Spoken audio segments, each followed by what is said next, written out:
Hola, Juanchi. Buenas tardes, Sapo, ¿cómo estás? Buenas tardes para el señor Alvin Green, adicto a la extorsión, emperador de la consola. La persona que se ocupa de pilotar las tardes de FM del Sol.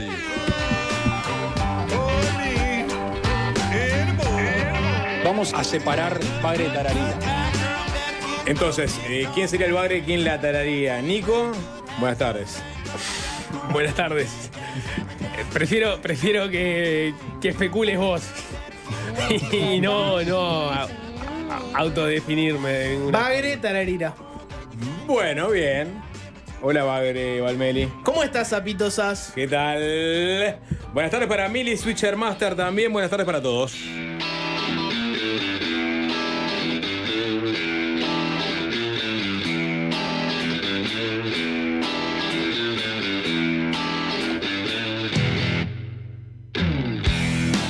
Cuando digo Switcher Master, digo Mili, digo que estamos en YouTube. Sépanlo, estamos saliendo en vivo por YouTube. Si quieren ver este programa radial en vivo, en pantalla, y si quieren comentar y de paso suscribirse al canal del Sol, más que bienvenidos. Bien, Sapo, youtuber. Va aprendiendo. Increíble. Sí, sería buen booktuber yo. Un buen booktuber. Sí, De reseñando libros, hablando de libros. sí. Me gusta. Cuando tenía 14, capaz, ¿no? No sé ahora. Sí. Alguien me seguiría como booktuber, ¿no? Yo creo que sería ideal porque así como Juanchi abrió YouTube, vos vas a cerrarlo con tu canal de YouTube. Sería muy bueno, ¿no? Vos cerrás definitivamente YouTube. Que de los primeros youtubers de Uruguay, ¿eh? ¿Cuándo me van a hacer una nota por eso? Pero dijiste que eras el primero. El primer youtuber de Uruguay. Gracias. ¿Cuándo me van a hacer Ahora una sí. nota por eso? Sí, porque los primeros no, el primero, punto. ¿Tá? De Uruguay en Uruguay. De Uruguay en Uruguay, sí. El bananero. Mano, el mano, bananero, sí, el bananero. Pero está en ¿verdad? Miami. El bananero era de esos años también. ¿En Sí. qué año arrancó el bananero? Sí, me acuerdo, éramos. Coetáneo. Recibo mis 6, sí. Vos le enseñaste cómo subir un video a YouTube al bananero, ¿no? Puede ser. Así arrancaría la entrevista. Enseñé distintas técnicas de onanismo al bananero. Sí. Juanchi fue el primer reaccionador de videos. Hoy que todos los streaming lo que hacen es básicamente pasar videos de algo y reaccionar. Bueno, Juanchi fue el primero en hacer eso. Igual te hicieron una nota, no fue por eso, no fue una nota, fuiste mencionado, una nota en El Observador, Puede sobre ser. un posible programa nuevo. Puede ser. ¿Querés adelantar algo, decir algo para TV Show? Programa nuevo. El otro día fui. ¿Dar alguna primicia al aire, si se puede? El otro día fui. ¿Hubo una nota de Observador? Sí, ¿no sabías? ¿Te estás enterando por mí? Sí. Sí. ¿Qué dice esa nota? A ver. Esa nota dice que el Canal 12 está barajando un programa 12 de junio, dice. y habla de que vendría después de Súbete a mi moto y maneja el nombre de Mariano López, Sí. maneja el nombre de Juan Chuní, Sí. maneja el nombre de Leo Abercon, Sí. y esos son los 3 nombres que maneja. Yo los tres nombres que maneja. 12 de junio, no dice junio. Estás el vivo. Me parece que ya estás diciendo nada más. Me gusta. Está cerrado. Está cerrado. Está cerrado. Digo, todavía no firmé nada. ¿Está cerrado? Todavía no firmé nada. De palabra está cerrado. Que en tu caso es lo mismo que haber firmado. Exacto. Sí, por supuesto. Se viene. El año electoral ya empezó a correr y la televisión uruguaya calienta motores para tener la programación lista de cara a la primera instancia clave, las elecciones internas del 30 de junio. Es el caso, por ejemplo, de Canal 12, que apronta últimos detalles de un periodístico que se enfocará semana a semana en este tema. Según pudo saber El Observador, el canal estrenará en las próximas semanas un ciclo que irá los domingos al término de Súbete a mi moto, que comienza a las 21 horas. Tendrá la conducción de Mariano López. Por el momento el panel tiene confirmados a Leonardo Abercon y Juan Chuní.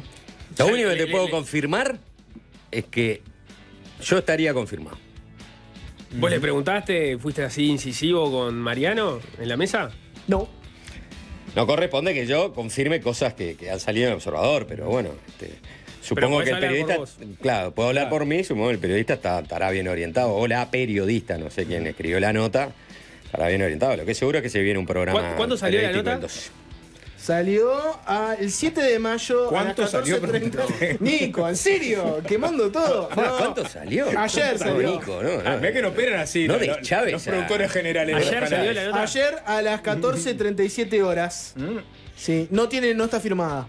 No está firmada. No. Bien. Ah, ¿Y yo pensé hablaste que con sí. Mariano? ¿Le preguntaste al aire sobre esto o no? No. No. Está Pero si pagando- estuvieron juntos hoy. Pero no es igual de No te incisivo. da. Si está pagando derecho de piso para ir a la mesa, no, sí, Jorge. sí, No. claro, ya está. Ahora Ya te puedes está, meter con soltate, todo. Ya está, soltate. Jorge, ya está. Fuiste a Brasil, fuiste a México. Tenía Sí. un poco. En la mesa tenía preparada una balmesa. Acá tengo un poco de cola de paja porque no sé ni de lo que vamos a hablar al arranque. No, tenemos- Entonces quise tenemos tirar material. algo como para que este fuera mi aporte, ¿no? Bueno, un poco vuelvo de picante. a los domingos del 12. Ok. Pero no, solamente te puedo adelantar eso. Listo. Vuelvo a los domingos del 12. Ya si lo diste como. TV Show, 2 Claro. puntos. Vuelvo a los domingos del 12. ¿Está? ¿Ya está? Yo sí. Callafa, dice tu trabajo. Hablo por mí. Yet again. Hablo por mí. No, te estoy diciendo para generar algo. Que Juanchi lo anunció en Ah. Fácil Desviarse. Le dio el pido que por favor aparezca abajo el chivo a Fácil Desviarse. Nada más que es. Claro, Bien. porque Es poco pedir. la nota Bien. del observador era en base Bien. a fuentes. En base a fuente. Acá pido por favor podés que alguien, entrecomillar. que alguien ponga. Lo dijo Juan en Fácil Desviarse. no fui fuente yo de ninguna nota periodística. Solamente te estoy respondiendo a vos al aire. Y porque hay una relación de amistad, confianza. Exacto, y que esto no fue pautado antes. Tú me lo sacaste de improviso y yo te estoy confirmando. porque Perfecto. Soy honesto No vale decir con mis FM del compañeros Sol. de Fácil Desviarse. ¿Eh?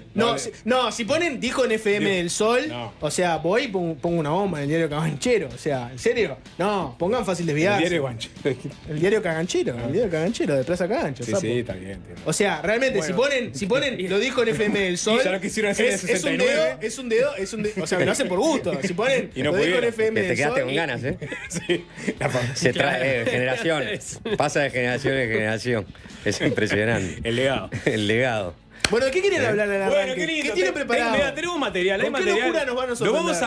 vamos a hacer un paseo por lo que sucedió ayer en el Parlamento, en la Cámara de Senadores, donde se discutió el proyecto de paridad promovido por la senadora del Partido Nacional, Gloria Rodríguez. Proyecto que naufragó en la Cámara de Alta por la falta de votos dentro de la coalición multicolor.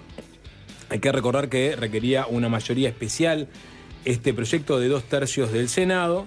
Solo hubo 15 votos afirmativos, que son los que aportaron el Frente Amplio, Carmen Sanguinetti y las dos senadoras nacionalistas, bueno, vicepresidenta Argimón y la senadora Gloria Rodríguez. Que fue quien presentó la iniciativa. Exactamente. ¿no? Gloria La Rodríguez, promoción en del un proyecto estuvo a cargo de Rodríguez. Brevemente, para el que está totalmente por fuera del tema, el nudo. O sea, del- perdón, Sapo. Sí. Pensando en las mujeres del oficialismo, solo Bianchi no lo votó. Solo Bianchi no lo Carmen no, hacia ahí Aciaín tampoco. Carmen hacia ahí. Yo sabía que estaban las dos Carmen, me estaba faltando. Y Moreira, Claro. Ah, Irene. Irene Moreira. Uah, me quedé cortísimo. que todas hicieron sendas exposiciones. No vamos a escuchar todas, pero bueno, estuvo interesante. O sea, la perdón. sesión esa. Entonces lo planteo de otra manera para no quedar tan en falso. ¿no? Ahora que vuelvo a los domingos del 12 estoy como arrancando mal. ¿no? Bien. No se me va a permitir esto, supongo, como improvisar así al aire estas cosas, sino que ir un poco más. 3-3 quedó. En materia de mujeres Oficialistas. oficialistas, sí. 3-3. 50 y 50. Esa fue la moneda. Sí. El proyecto, lo que quería era avanzar sobre el modelo de la cuota que existe hasta el momento, ir hacia un modelo de paridad. Recordaba en la exposición de motivos Gloria Rodríguez que al menos 1/3 de los cargos electivos hoy día deben reservarse para mujeres al momento de la elaboración de las distintas listas de candidatos de los partidos políticos. Sin embargo, aunque la ley establece que en cada terna haya 2 varones y una mujer, no establece eso, ni tampoco que la mujer ocupe el tercer lugar en la terna. La aplicación fáctica, esto lo pone Rodríguez, del sistema nos ha demostrado que ambas prácticas han sido ampliamente extendidas en las diversas instancias electorales regidas por la legislación actualmente vigente. Es decir, No entendí lo que dijo.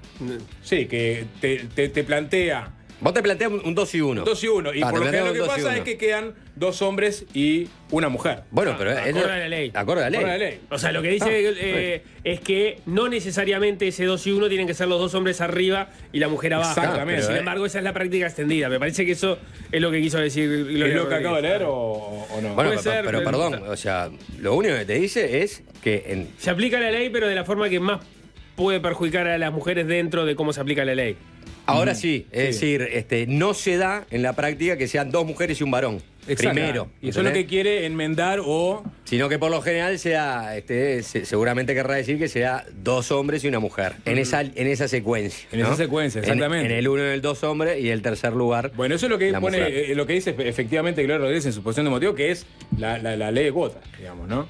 Que no me queda claro que sea la práctica más nociva para la representación de las mujeres dentro de las lógicas que operan a la hora de ser elegidas, ¿no? Por ejemplo, ¿Por qué? porque vos tenés en varios departamentos donde tenés 2 legisladores por departamento, y entonces ahí el problema ya no es en qué lugar va la mujer, si va en el 2, si va en el 3, el problema es que entra uno solo Sí. de la lista. Entonces, eso ni siquiera te lo va a resolver la paridad, ¿no? Está bien, Vos tenés 2 diputados, en general gana uno del Partido Nacional y otro del Frente Amplio, ponele. Eso Está. se discutió también, fue uno dentro de las exposiciones de las legisladoras, apareció eso, Nico. Eso implicaría que, por ejemplo, en el Senado, para que se esté cumpliendo con por lo menos con lo mínimo, ¿no?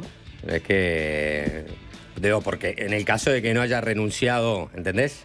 La clásica vieja triquiñuela, ¿no? Como pasó en un periodo con Graciela Bianchi. Y Álvaro Delgado. Exacto. Entonces, por ejemplo, en el Senado tendría que haber mínimo 10 legisladoras, ¿no? Más o menos en 31. Bueno, pero pasa que 11. no necesariamente, porque que vos tengas una cuota que implica mínimo de 1/3, Sí, claro. no implica. De hecho, claramente. depende de quién No, claro, porque va a ser dos no va hombres a y una llevar a mujer, que dos vos hombres y tengas una un mujer, dos tercio de hombres y una mujeres. mujer. No, pero lo que ya sé, eso lo entiendo. Digo, habría que ver, que no implica necesariamente, pero habría que ver si, por ejemplo, en el Senado, no lo tengo, no viene con los números, ¿no? Pero si en el Senado por lo menos se cumple con que 1/3 esté conforme a lo que la ley marca, ¿entendés? Que en la fórmula, o sea, que sea con cuotas y ver si eso se tradujo. Vos tenés por lo pronto 6 legisladoras del oficialismo y probablemente tengas 5 del Frente Amplio. O sea que llegás a los mínimos.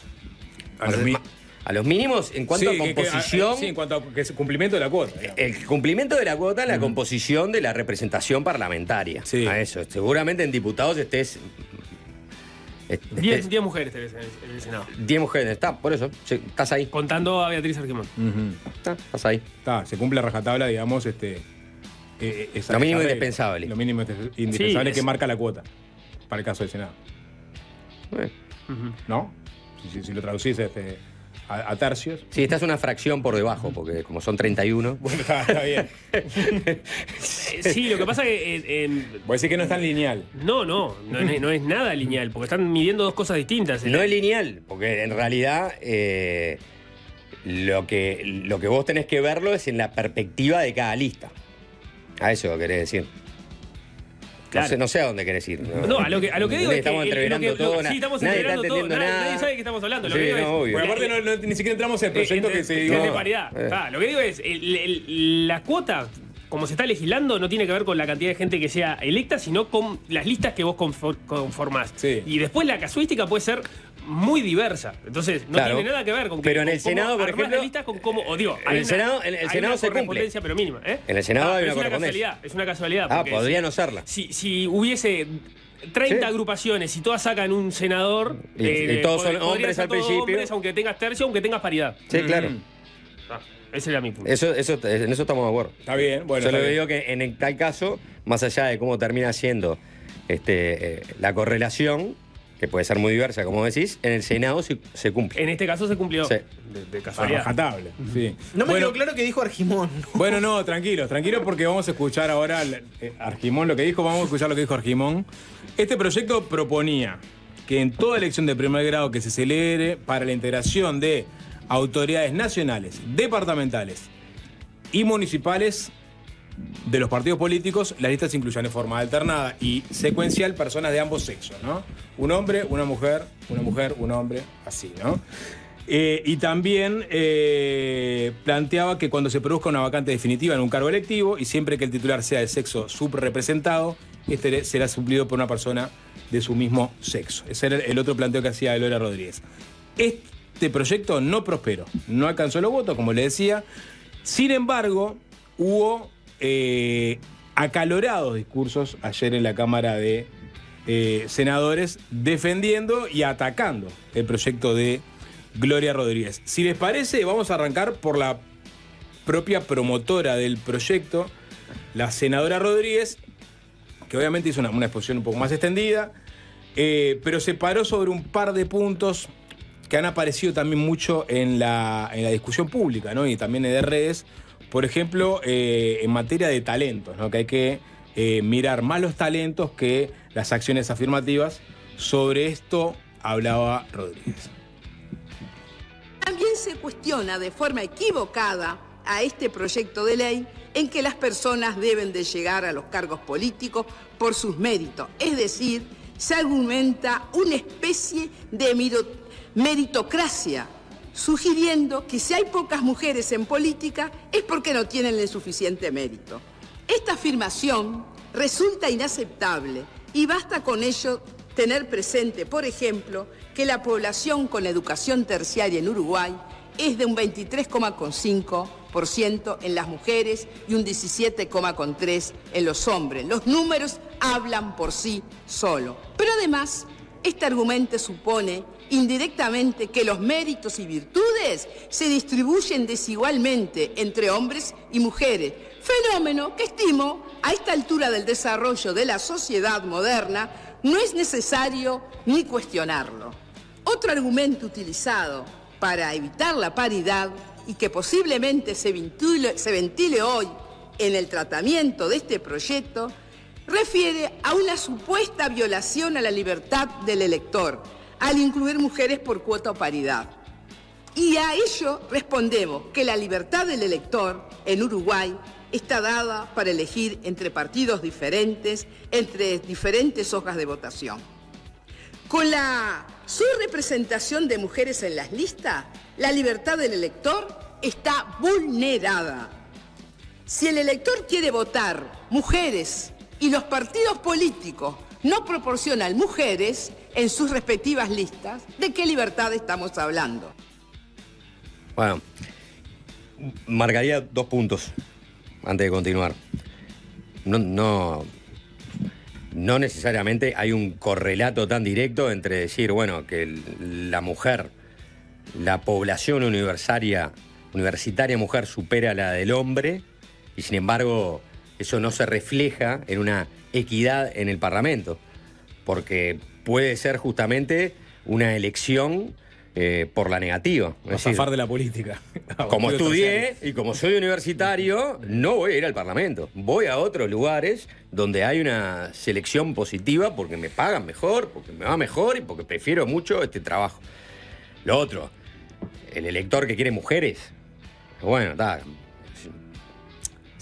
llevándolo por la vía del absurdo, y el elector que quiere hinchas de Miramar, entiendo que son mucho menos que la población. El elector que quiere hincha de Peñarol, para no ir a Miramar, hincha de Nacional. Estamos hablando de Parque Miramar. No, de Miramar Misiones. Digo, yo creo que un elector no se planta simplemente a elegir por un género. Elegirá por muchas otras cosas, pero no simplemente porque yo quiero una mujer en el Parlamento. ¿Dónde están las mujeres que quiero votar? Sí, digamos, estos últimos argumentos vienen antecedidos por otros que tienen que ver con justamente cómo se cocina la política a la interna de los partidos, ¿no? Que fue de los discursos más presentes en la sesión de ayer. Lo vamos a escuchar más adelante cuando tomaba la palabra la vicepresidenta Beatriz Argimón. Pero vamos a escuchar, digamos, los argumentos en contra del proyecto de Gloria Rodríguez, y vamos a terminar con la vicepresidenta. Antes de escuchar a Graciela Bianchi, que fue de las más enfáticas en controvertir este proyecto, hubo una discusión sobre si se necesitaba una mayoría simple o una mayoría especial para aprobar este proyecto. Decisión que terminó laudando la propia vicepresidenta de la República tras recibir un informe de jurídica del Parlamento. Bueno, y ahí le da una serie de recomendaciones. Tengo entendido, Nico, que la recomendación era, si bien las dos eran posibles, se recomendaba ir por el lado de la mayoría especial. Hay un informe y es lo que dijo Argimón también. Claro, un informe de jurídica del Parlamento que decía que ambas interpretaciones, o sea, ir por una votación simple o una mayoría especial, eran justificables o defendibles desde el punto de vista jurídico. Que en general se trata de ir por... Porque después lo interesante era que también a la hora de decir, bueno, ¿y por cuál te conviene volcarte? También era ambiguo sobre cuál te conviene volcarte. Porque dice, bueno, en general se trata de ir por lo más restrictivo. Y lo más restrictivo es que vos no precisás una mayoría especial, salvo en un artículo puntual que no le importaba a nadie. O, digamos, importaba, pero no en los efectos de esta discusión. Pero dice, pero en realidad lo más garantista en este caso no es ir por lo más restrictivo, es ir por lo más amplio, o sea, la mayoría especial. Con lo cual tampoco lo laudaba, pero vos podías entender del informe que, sí, si querías ser garantista, te convenía ir por una mayoría especial, máximo cuando estabas tratando un tema electoral, en un año electoral. Bueno, eso fue la respuesta que dio Beatriz Arrimón cuando se le consultó sobre la decisión que tenía que tomar, que no había tomado todavía, de si iba a definir que fuera por mayoría simple o especial. Hay que ser lo más garantista posible, por más que vaya en contra de mis motivaciones y mi convencimiento, voy a pedir que se vote por mayoría especial, con lo cual sabemos que va a naufragar el proyecto. Bueno, aún así, de todas maneras, el proyecto naufragó, ¿no? Sí, no, claro, ella sabía, sabiendo que igual que digo, que no, con sí, mayoría Claro, pero especial. te faltaba un voto. Claro, le faltaba un voto. En sí. realidad tenía la mayoría simple. Sí. O sea, fuera por mayoría simple, o sea, por especial, No no. se Tampoco llegó, tenía. No, bueno, en esa época, en ese momento ya estaba viendo. Se especulaba. Se especulaba con conseguir un voto. Bueno, no salió. Vamos a escuchar a Graciela Bianchi argumentando, pues fue un momento, digamos, jocoso. ¿Te gustó? Por decirlo de alguna forma, de por qué era de perogrullo, que era obvio que se tenía que votar por mayoría especial. Primera cosa. Segunda, se recurrió a un informe, que yo lo tengo acá arriba y me da vergüenza, porque es de una de las oficinas de acá, del Parlamento, del Senado, donde la verdad que prácticamente dicen, y no se puede con mayoría simple, pero bueno, si ustedes quieren, háganlo.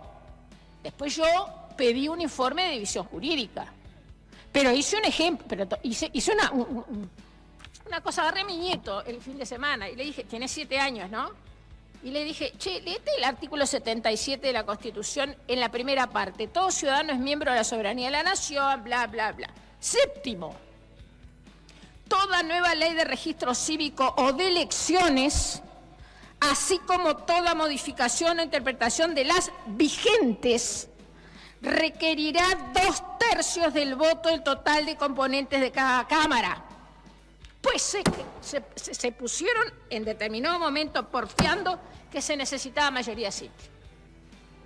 Tuvimos que poner sobre nuestra mesa lo que sabemos y sobre todo nuestra fortaleza de carácter por decir, por acá no se va. No se viola la Constitución. No hay ningún argumento para violar la Constitución. ¿Cómo se va a decir eso? Si lo dice la ley, mi nieto de verdad me dijo. Solamente le tuve que calcular lo que eran los 2/3, pero por ahí nomás. Bien.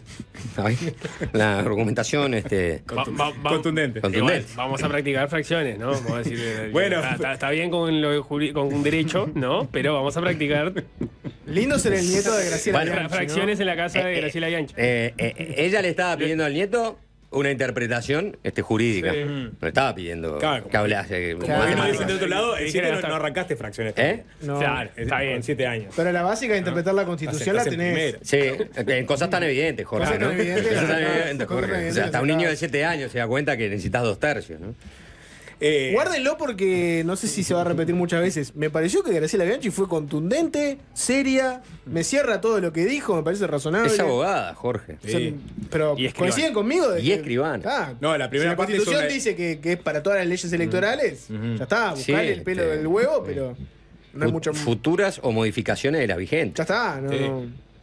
Sí. Sí. Yo, en su momento, cuando traté este tema en doble clic, más que nada, algunos constitucionalistas que consulté me decían que lo obvio era que fuera 2/3. Por esto mismo que también está diciendo un poco Graciela Bianchi, ¿no? En esta intervención que hace en el Senado. ¿Qué Digo, más, Sapo? ¿Qué otro testimonio hay? Se forzaba la de la mayoría simple. Sí, Pero no bueno, en definitivas, no salió con mayoría simple, porque si no estaríamos en otra discusión. Estaríamos en otra discusión. Claro, no, mira, hubo 16 votos. Pero no salió porque algunos se ciñeron a que la única interpretación posible era la de 2/3. Bueno, no llegaste en la cima. Ahora vamos a escuchar algunos de los argumentos de Graciela Bianchi en contra de este proyecto. Bueno, en un pasaje dejó un par de frases que bueno, por lo pronto pueden llegar a despertar algún chisporroteo. Dijo, las primeras que atacamos a las mujeres son las mujeres, y habló de la interna del Partido Nacional. Y lo digo delante de muchas mujeres nacionalistas que están en las barras. Yo no llamo barras, pero muchas me respetan y me tienen afecto. Y saben que yo nunca estuve de acuerdo ni con la ley de cuota.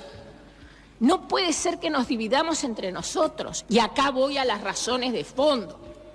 Por lo cual estoy en contra de este tipo de iniciativas.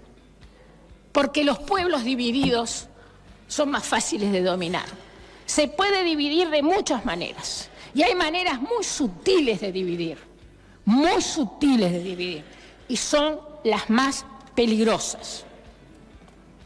Yo no tengo agrupación. Yo no tengo listas. Tengo voto de opinión. ¿Cómo llegué al Partido Nacional? Porque en la Federación Rural un día me fui sola, en el año 2012, en un ómnibus, y en el Congreso de la Asociación Rural yo hice un discurso sobre la experiencia educativa, porque el tema era educación en el Congreso de la Asociación Rural. Y estaba el actual presidente, Luis Lacalle Pou. Y yo terminé mi alocución diciendo que los orientales no dejen de ser ilustrados por no haber sido valientes. Y eso a Luis le gustó.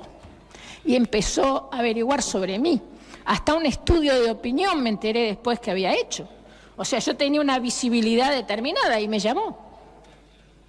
Y me dicen, sí, pero vos dejaste entrar a un senador, pero alguien puede, y te quedaste con la Cámara de Diputados, pero alguien puede ser tan inmoral. En mi caso no lo soy. Y las mujeres fueron las que más me criticaron y me siguen criticando. Recién entrada al Partido Nacional, pretender que yo pudiera ser senadora.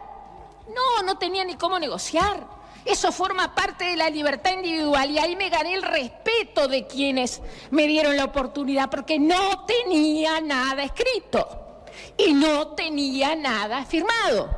Es más, el otro día me enteré de casualidad que se hacía pencas a ver si yo me iba a quedar con la Cámara de Diputados o con la Cámara de Senadores, pero por favor, las primeras que subestimamos a las mujeres somos las mujeres. Las primeras que atacamos a las mujeres somos las mujeres. Si yo tuviera que hacer una evaluación de muchas cosas que he tenido que pasar dentro del Partido Nacional, y en general, yo no voy a fijar porcentajes, pero de verdad, en general vinieron del lado de las mujeres. No sé, que lo estudien los psicólogos. Bien. Bueno, muy bien tema. Muy bien tema. Esa hizo la parte por el todo, ¿no? Poniendo su caso particular. Sí. Como un caso de meritocracia. Digamos. De meritocracia y de que no fue que ella, digamos, transó su puesto de senadora, ¿no?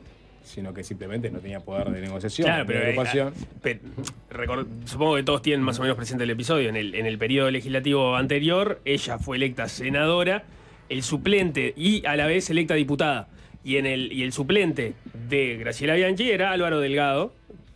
Y fue quien terminó ocupando la banca, porque ella renunció al Senado y se quedó con la banca en diputados. Bueno, pero va en saga con lo que ella dice, ¿no?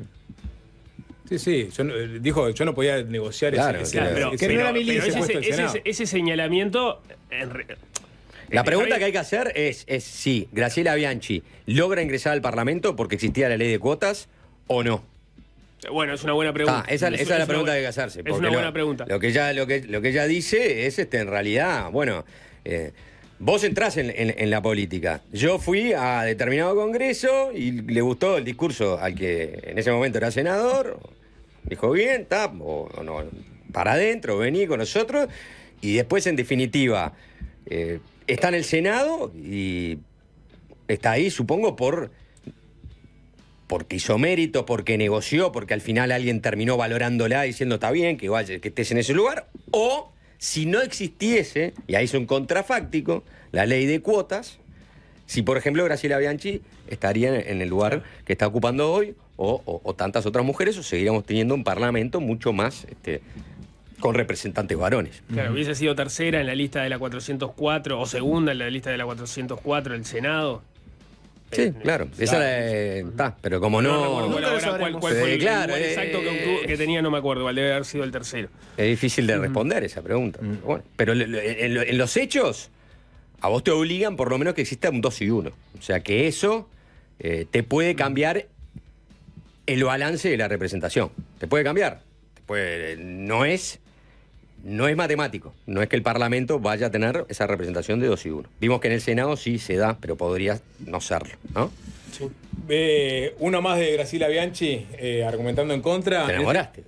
Bueno, más? no, bueno, porque vamos a escuchar 2 a favor y 2 en contra. En el caso de los en contra, vamos a escuchar 2 argumentos de Graciela Bianchi. Digo, perdón, pero igual, es obvio, pero para no decirlo, el cuestionamiento no necesariamente era a Graciela Bianchi cuando ocurrió eso. El cuestionamiento era que se estaba vulnerando el espíritu de la ley de cuotas en la medida que vos hacías renunciar a una mujer Sí, para claro. que entrara un Sí, varón. Y eso eso no sí. es un problema de Graciela Bianchi, que se entiende que no estaba en posición de poder exigir otra cosa. No, fue pero perjudicada Es un Graciela problema Bianchi, si se de quiere. la lista, del sector que toma esa decisión. Claro, pero En ese caso, ella defiende- La Calle Pou o Álvaro Delgado, que toman la... Pero ella dice que no Ella estaba a defiende favor esa de la ley de decisión cuotas. política. Claro, ella Sí, defiende- sí, claro. Claro. Sí. Pero no, está bien. Lo que digo es, se vulneró el espíritu de la ley. Pero no porque, o sea... No fue ilegal tampoco, ¿no? Porque No. en definitiva se podía hacer. Porque No hay una- estaba- porque no hay una estaba- laguna ahí, Hay digamos. una laguna, exacto. Y bueno. Y Bianchi, que no, digamos, está en contra No, de la ley de no, cuotas, pero es dijo, yo no tenía poder político como para reclamar esa banca del Senado.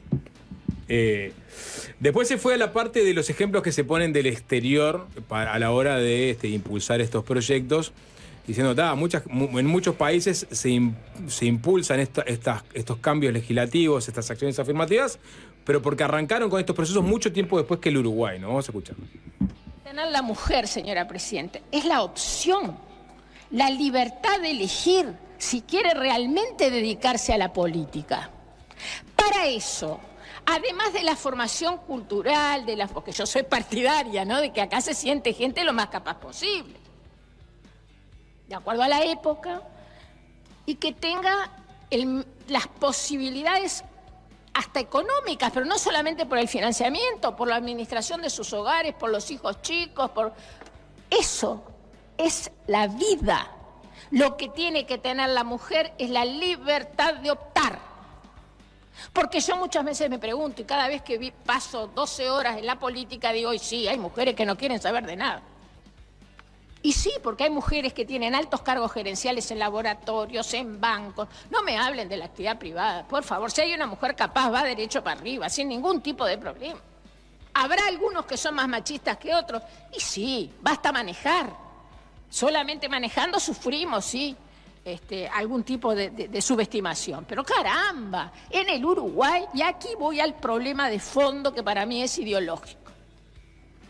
En el Uruguay estamos adoptando posturas que son de países que han tenido un proceso completamente distinto a nosotros. España, por ejemplo, que es la gran usina de muchas de estas cosas, tuvieron la administración de sus cuentas bancarias, hacer una carrera profesional, la patria potestad de sus hijos. Cuando se murió Franco, 3 años después, en el 78, cuando se aprobó la Constitución, que está vigente. Entonces, claro, obvio que la gente se formó con otra cultura y con otras características. Pero nosotros tuvimos un presidente a principios del siglo que eran todos hombres, ¿eh? Todas las leyes que hizo referencia la senadora Moreira fueron hombres que las redactaron y las llevaron adelante, ¿eh? Y hay una que es fundamental y que las mujeres la tenemos que tener en cuenta. La libertad, el derecho a divorciarnos por sola voluntad, porque ahí tenían claro los legisladores que no solamente nos podíamos divorciar, sino que nos emancipábamos. Porque Bueno, de todo como en botica. Bueno, Sí, pero, y además, diciendo cosas que, más allá de que, bueno, si estaban o no estaban en tema, también discutibles. O sea, el concepto de penalización de la maternidad existe. La participación de la mujer en el mercado de trabajo, o sea, no es que la mujer deja la política porque va como chumbo para arriba y es exitosa en otros ámbitos de la vida. Por supuesto que existen esos casos, pero está medido que las mujeres, después de tener su primer hijo, ¿Cómo influye reducen cómo influye la maternidad? Claro, absolutamente. O sea, Después te puedes estar de hay acuerdo o no con la cuota. innumerables evidencias en ese sentido. Y me parece que Que son las evidencias ese que es puso el arriba fondo, de la mesa la ONU, que fue la que ese es el impulsó fondo, este proyecto. ese es el fondo Esos eran los argumentos de que este usaba. tipo de discusiones, ¿no? Es decir, si la mujer está subrepresentada y si eso tiene que ver con su propia elección o con obstáculos con los que se encuentra, ¿no? Y que más allá de su voluntad no le alcanzan para llegar a determinados lugares, Bueno, ¿no? pero Y el Parlamento es uno de ellos. Entonces, ¿es el mérito y la voluntad suficiente para alcanzar determinados lugares, el famoso techo de cristal? ¿O no lo es? Porque hay obstáculos que se pueden destacar empíricamente, porque están estudiados, porque se pueden medir. Entonces, como los incentivos o los estímulos no bastan, vos generás un curso forzoso para tratar justamente de revertir la posibilidad de no llegar a lugares de poder que no te dan visibilidad si no llegás. Bueno. Entonces vos decís, bueno, vamos por cuota.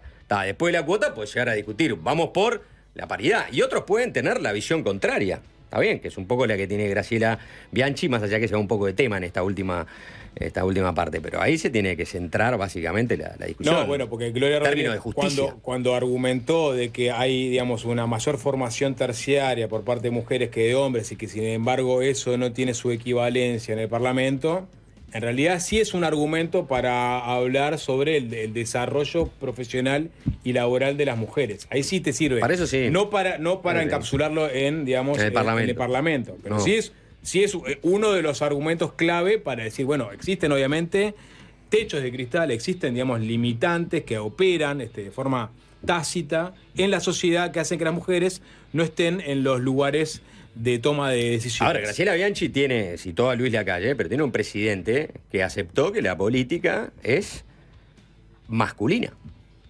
y que las definiciones políticas se toman en los entornos masculinos, donde se excluye a la mujer por los motivos que sea. Entonces, ese es el argumento del presidente de la República. Graciela Bianchi tiene otro, obviamente. Vamos a escuchar a la vicepresidenta de la República, Beatriz Argimón. Que no, perdón, porque Sí. cierro. Que no necesariamente pensar eso te lleva a estar a favor de la paridad, porque eso Claro. es otra cosa. El 50 y 50 es otra cosa. ¿Ah? Es decir, Argimón, acá claro. que fue con la bancada bicameral la impulsora de la ley de cuotas. En YouTube salió bárbaro, ¿eh? En YouTube quedó bárbaro. Por suerte está YouTube ahora, Sí, no fue que se trancó la pantalla, no fue que, ay, me quedé sin internet, no. Claro. Bueno, Exacto. ahora sí, perdón. Vamos Prosiga, a escuchar, Sapo. a ver, Beatriz Argimón. le cede el lugar a Germán Coutinho para que dirija la sesión y ella baja a la banca y dio un discurso absolutamente encendido. Vamos a escuchar. Durante todos estos años de militancia, querida, sentida, señor presidente, he visto cómo desaparecieron compañeras inteligentes, prestigiosas, trabajadoras, porque cuando llegaba el final del día, cuando los que hablan de libertad muestran la lista, siempre los primeros eran los varones. Y que no se me venga a decir acá que no existen en la Constitución de la República mecanismos de acción afirmativa. ¿Qué es sino la repartición de los distritos departamentales que establecen precisamente que departamentos con poca población igual tienen que tener representantes? Eso es un mecanismo de acción positiva. Entonces, si recitamos la Constitución hablando de que las diferencias tienen que ser por nuestros talentos, tampoco escuché jamás que cuando veíamos una hojita de votación llena de varones, estuviéramos viendo los talentos y virtudes. Porque si pedimos talentos y virtudes, los pido para todos y todas. Entonces, cuando hablamos de este tema, señor presidente, yo decía, recorro mi propia historia. Y porque recorro esa historia partidaria, es que agradezco a la senadora Rodríguez que haya sido quien haya puesto este proyecto a consideración de esta Cámara. ¿Sabe por qué? Porque he sido una de las principales críticas del real acceso de las mujeres nacionalistas a los lugares de decisión. Porque esto no se trata de participación. Me cansé de escuchar en los discursos de hoy que estamos hablando de participación, pero si participamos toda la vida, desde el origen de los partidos tradicionales, al origen del Frente Amplio y de todos los partidos políticos de este país, las mujeres hemos construido la historia de esta nación.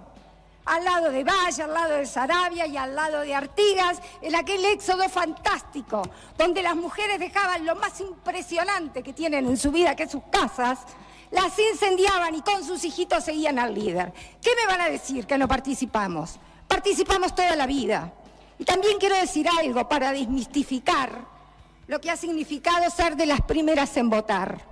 La primer ley que consagraba el derecho al voto la redactó Baltasar Brum, de su puño y letra, reconociendo un clamor que venía de la sociedad, de las obreras, de las que militaban, de las clases de élite en la Universidad de la República, reconociendo esos talentos que estaban, al decir de los tiempos, siendo la reina de los hogares o las jefas del maravilloso hogar, porque ese era el lugar, y está en los textos de historia, que el lugar que nos daban.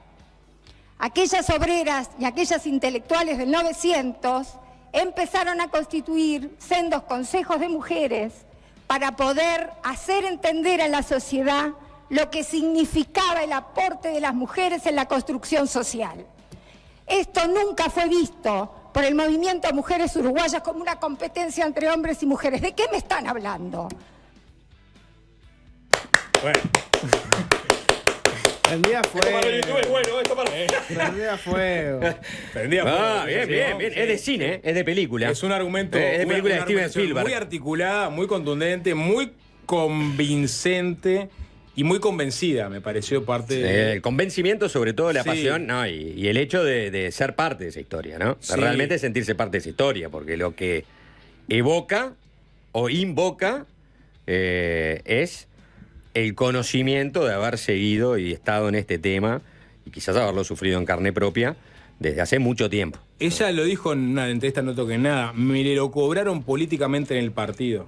Cuando impulsó la ley de cuotas, dijo que no pudo renovar su banca en diputados. Fue diputada hasta el 2010 y dijo, ojalá que no le pase esto últimamente a Gloria Rodríguez, ¿no? Que ahora está impulsando este proyecto. Que no le pase a Gloria lo que me pasó a mí cuando impulsé el proyecto de ley de cuotas. Que no se la cobren. Que no se la cobren. Es algo casi natural, casi una lógica. Las que llevan adelante la ley de cuotas, alguna no vuelve al Parlamento, ¿no? ¿Las que qué? Las que llevan adelante este tipo de propuestas, ¿no? Sí. Bueno, habría que ver cómo es la Sí. historia. Bueno, Eso ella es lo que por lo dice pronto Argimón. critica en su interna de que se lo cobraron. Por eso en parte hay que entender lo incendiario de su discurso. No sé si incendiario, lo encendido. No había pensado Encendido. en eso Encendido. Sí. de que la Constitución tiene acciones afirmativas, como por ejemplo la distribución de los diputados. Es un ¿no? gran ejemplo, Y, digo, ¿no? sí, nunca había pensado, o sea, sí sabía que eso ocurría, pero no lo había pensado en términos de acciones afirmativas. Y es, bueno, Flores tiene 25.000 habitantes. Si vos dividís 99 diputados por 3,5 millones de Queda personas, fuera. te daría 35.000 más o menos habitantes cada diputado. Tiene 2 diputados, tiene 25.000 habitantes. Es un poco forzado igual eso como Es- acción afirmativa, porque en realidad se trata de un tema de representación proporcional jurisdiccional, es decir, ¿no? Lleva a que los votos en Flores Claro. valgan más que los votos en Montevideo. Y bueno, Pero le estás está poniendo, bien. le estás poniendo Sí. un piso de representación Mayor. cuando- sí. Sí, Un pero igualitarista te diría- en un mínimo, ¿no? Sí, en un mínimo. Claro, en un mínimo. No es que le diste 80 diputados. Claro, no. o Es sea, un mínimo de representación. Le das un mínimo de representación que puede significar que haya un oficialismo de oposición en Flores, básicamente. Y hasta ahí nomás. Y bueno, está, hasta pero ahí está ahí nomás. A ver, tío, no- ¿Vuelvo de nuevo la discusión de menos departamentos? Yo ya, No, yo ya di esa discusión que tenga- y estoy que tenga- dispuesto a dar la discusión que tenga de la un población voto de un por dip- persona y chao. Que tenga la población de un diputado, digamos. ¿Vos sabés cómo de- solucionás de- toda esta discusión? Con un sistema totalitario, un autócrata. Ajá. Y ahí se termina. Está. Despotismo ilustrado. No, hablando en serio, ¿sabés una manera en la que podría solucionar esto? Por todo lo que dijo Argimón, que si vamos a ver virtudes y méritos que sean los de todos y todas, o sea, si vamos a mirar eso, o si vamos a hablar de que es un tema de participación, siempre hemos estado, pero resulta que cuando se terminan de definir los lugares de poder, y vamos a poner una lista sábana que tiene ordenación de personas para llegar a una representación parlamentaria, es un lugar de poder que vos participás y querés acceder, pero si no estás en la mesa que define cómo es ese orden, bueno, te vas a quedar afuera. Sería la posibilidad de tener listas selectivas en lugar de listas sábanas. ¿No te parece? ¿Cómo serían las listas? Para mí la No, lista, claro, que para vos mí la lista puedas selectiva. Vos elegís claro. ¿A quién Como votar? Claro. votás en las elecciones universitarias. por la ejemplo. 404. Tal ¿Tá? candidato. Vos tenés al lado del tenés nombre un 6 casillero senadores. vacío. Claro. ¿Tá? Mujeres, hombres. Pero en Brasil no es así. Capaz que estoy No talenteando. tengo claro. Sé que hay algunas cosas de la selectividad, pero no sé si es como, viste, como en las listas sábanas, pero de manera horizontal para elegir, o si querés elegir gobernador y coso y otro. Pero no sé, yo ahora en Alguien me lo Argentina, chequea, ¿no? quise averiguar a ver si existía la posibilidad de representación parlamentaria. Y me dijeron, no, son listas sábanas. Que cada nombre tenga un casillero al lado y vos le pones un número. Claro. Primero este, segundo este, quinto este, claro. sexto este. Sí, Y que la disposición no te la dé dada la lista. sí. Estaría bueno. Sí, ¿cuál es me interesa también cuál es el contraargumento a esto que parece bastante razonable, ¿no? Que la gente no quiere directo tomar más que decisiones. Esa forma de Que la gente ya no, apenas porque se delega arrastra a uno tomar delega a una- los partidos políticos Claro, en sus elecciones internas la conformación de, digamos, Estoy especulando de los lugares. el argumento en el momento, pero me da la impresión de que eso va en detrimento del poder ordenador de los partidos políticos, Exacto. que son un contrapeso importante en la vida institucional del país. Si no entra Juan Chuni al partido, Bueno. al partido Colorado, ¿no? Para no caer en el Pero chiste digo, común. más allá del y orden, dice, no, se- yo quiero estar. Y Juanche es reconocido. En las Juanche. internas la No, mayoría de la pará. gente No, que no, vota no. ese candidato igual.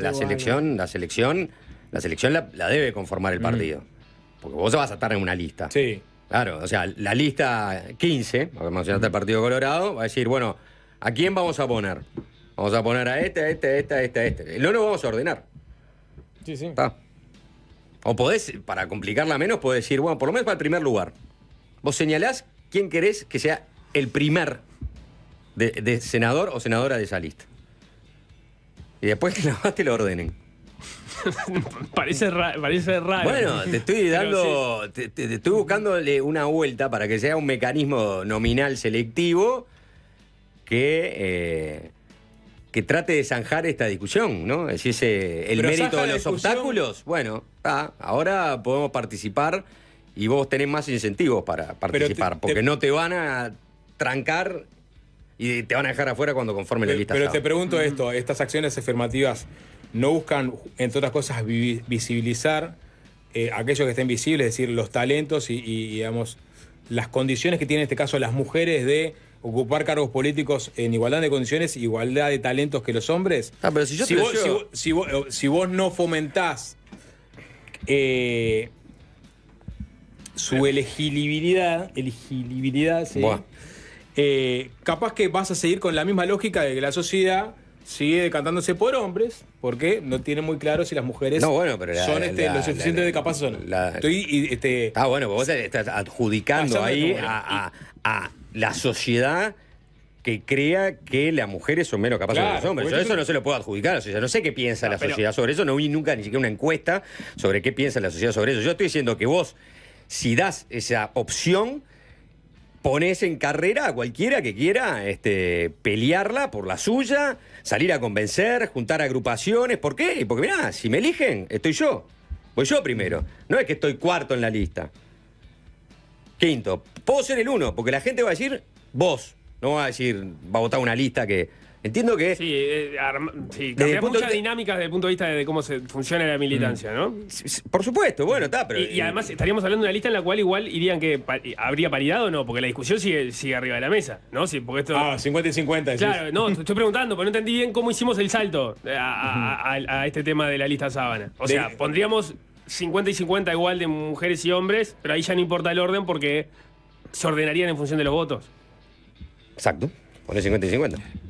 Me parece entreverado. ¿Cuántos candidatos tiene una lista? ¿Cuántos postulantes tiene con una lista? limitación, con una limitación. Tenés que ir con una lapicera y Con una numerando. limitación, con una Hay limitación. que hacer una tanda. Ah. Mili me apunta que nos está escuchando, además de hacer Igual Switcher Master de YouTube. te influye un poco si aparece en los 4 primeros lugares, que si apareces Yo en le- el 116, Claro, porque tenés que hacer con todo letra más recorrido. chica. Algo te Yo le El digo, el nombre es listas abiertas, el nombre formal. La discusión de la ley de paridad es algo que es una discusión solo válida para el Parlamento. En el proyecto era más proyecto extenso. Era justamente, era para los propios partidos también. Era para todo lo que fuera elegible. Exacto. Las juntas electorales, por ejemplo. Bien, y fuera de lo público también. Como un concepto de la ley de paridad, como un fundamento de justicia muy amplio. Constitucional. Pero casi. me parece que ahí la discusión es la representación. Por eso va hacia lo que es elegible. Ujú. No entiendo que una empresa no juega con ese concepto, más allá de que el privado tiene derecho a No, hacer lo eso que está quiera. claro. Yo te pregunto si vos como concepto de justicia, te vas a la tanda, como concepto de justicia, estás de acuerdo. Yo entiendo que es por lo que es elegible. Pero lo que te quiero decir, en definitiva, en el Parlamento tenemos que tener un 50 y 50 porque se entiende que así está dividida la sociedad por género, o el Parlamento tiene que tener una ecuación mucho más compleja para ser realmente representativo de la sociedad. ¿Entendés? No entiendo la pregunta. porque- no te voy a responder. Porque No 50... vine para hablar de eso. No viste cómo está. Porque repartido por género no es solamente la representación más cabal y diversa de toda la sociedad. ¿Alguien va a mandar la tanda? Volviendo a lo de la No, tanda. Jorge tiene un dato para aportar, Mili me antes. apuntaba Sí. el nombre formal, que son las listas abiertas. ¿no? Las listas Que es la abiertas, posibilidad de que claro. vos podés poner el numerito. Algunos países tienen, en Europa hay varios. Acá tenemos el caso de Brasil, que lo implementa, tiene el voto electrónico, que lo hace más fácil que la lapicera. por eso lo elegís, claro. Y después tenés Chile para algunas y Colombia para algunas elecciones. No siempre es en todos los casos. A veces para algunas cosas sí, otras no. Tanda. Perdón, quiero por eso me acordé de Brasil, porque si uno va en año Brasil. electoral a Brasil y ve la tanda, ve cada payaso que quiere ser Literal. que se autopromociona. Sí, está bueno, no digo pero que sea un ¿qué? problema. Digo No, bueno, simplemente pero que tu te concepto capte. democrático es que el payaso no es elegible. eso No, es lo no, que porque de hecho estoy Tiririca... Sapo elige quiénes son los también. payasos. No, exacto. Y los payasos No, no, claro. afuera. Lo ¿A que vos es te que gustaría así la, empiezan. claro. Así De hecho, empiezan, la claro. lista censurada, la que Claro, te así gusta a vos, ¿no? empieza. Dejen terminar el concepto. Sí. Tiririca, el Democracia payaso de Primero Tiririca. vinieron por los payasos. Y como yo no era payaso, no dije nada. En Brasil eligieron payaso, que el payaso Tiririca. Claro. ¿Se acuerdan? Sí, claro que sí. Y en Italia eligieron a este otro, ¿cómo era? Al de 5 estrellas. Pepe Grillo. Pepe Grillo, claro, Pepe Grillo. Hoy hablemos del plebiscito de la seguridad social. Martín Valcorba, un economista, está con el convocatoria Serenistas, apoya la candidatura de Yamandu Orsi, pero desde del Team Vergara, ¿no? ¿Qué te dice un economista que está alineado del Frente Amplio, que tuvo un lugar importante? Yo qué sé, piensen, por ejemplo, el tema de la bancarización. Bueno, ¿qué te dicen sobre este plebiscito? Y bueno, te van a decir que están en contra, porque ya lo han dicho. Bueno, spoiler alert, Sapo. Vamos a confrontarlo con los argumentos que están dando los que están a favor del plebiscito. ¿Qué le contestan? Tenés que venderlo al revés, Jorge. A ver, Aunque sea engañoso, Aunque no sea sea engañoso. ético, tenés que decir... Uy, Valcorba estará a favor del plebiscito. Martín Valcorba, ¿o no? asesor de Mario Vergara, que se pronunció en contra del plebiscito de la reforma de la seguridad social, va a estar en minutos en una entrevista en Fácil Desviarse. Con una sorpresa. Con anuncios sorpresivos. Con anuncios sorpresivos. ¿Ah? ¿Qué será? ¿Acaso cambió de postura? ¿Acaso lo va a defender? Lo sabremos en minutos. Está, esa. Música y tanda. Yo sé que no es ético, pero lo puedes No, usar. está bien, funciona. No Juega. fomentamos. Juega. Lo que dice mi gorro... Yo prefería ir por un... ¿Eh? Según Notaro, es un economista del establishment. Ah, Trabaja bien. para el capital. Sí, Jorge Notaro, que es uno de los que impulsa este plebiscito, economista Jorge Notaro, lo llamó a Valcorba un economista del capital. A él, a Gabriel O'Donnell, ¿a quién más? ¿Citó algún No, otro? A ellos dos. A ver qué le contestan al Pizarra Notaro. Está bien. ¿Cómo pesa? Perdón, Eso apodo. ¿tiene razón Jorge Notaro? Lo discutimos después en nuestra nota con Martín Valcórba. Ahora vamos a escuchar a Robert Plant con Alison Krauss haciendo un tema que los Everly Brothers hicieron muy famosos ya a principios de los 60. Se llama Gone, Gone, Gone. No es fácil ser un economista con afecto por los equilibrios macroeconómicos y de izquierda al mismo tiempo. Uno puede ser tildado de pertenecer al establishment y trabajar para el capital. Eso fue lo que le pasó, por ejemplo, a Martín Valcórba, quien, sin comerla ni beberla, fue aludido de ese modo por su colega Jorge Notaro en el debate que mantuvo en Desayunos Informales con Rodolfo Saldain. Es que el plebiscito por la reforma jubilatoria que impulsa el PIT-CNT y que defienden algunos sectores del Frente Amplio ha partido a la izquierda entre los propulsores y los detractores de la propuesta. ¿Cómo analiza el plebiscito un economista que trabaja para el capital y para que el Frente Amplio vuelva al gobierno en el 2025? Lo decimos en tono irónico. Bueno, vamos a preguntárselo al técnico del establishment, Martín Valcórba. Bienvenido, ¿qué tal? Bien, me descolocaste con esta presentación. Muchas gracias por la invitación. Un gusto estar acá con ustedes, representando al Frente Amplio. Bien, ¿alguna alusión al mote que te pusieron en ese debate?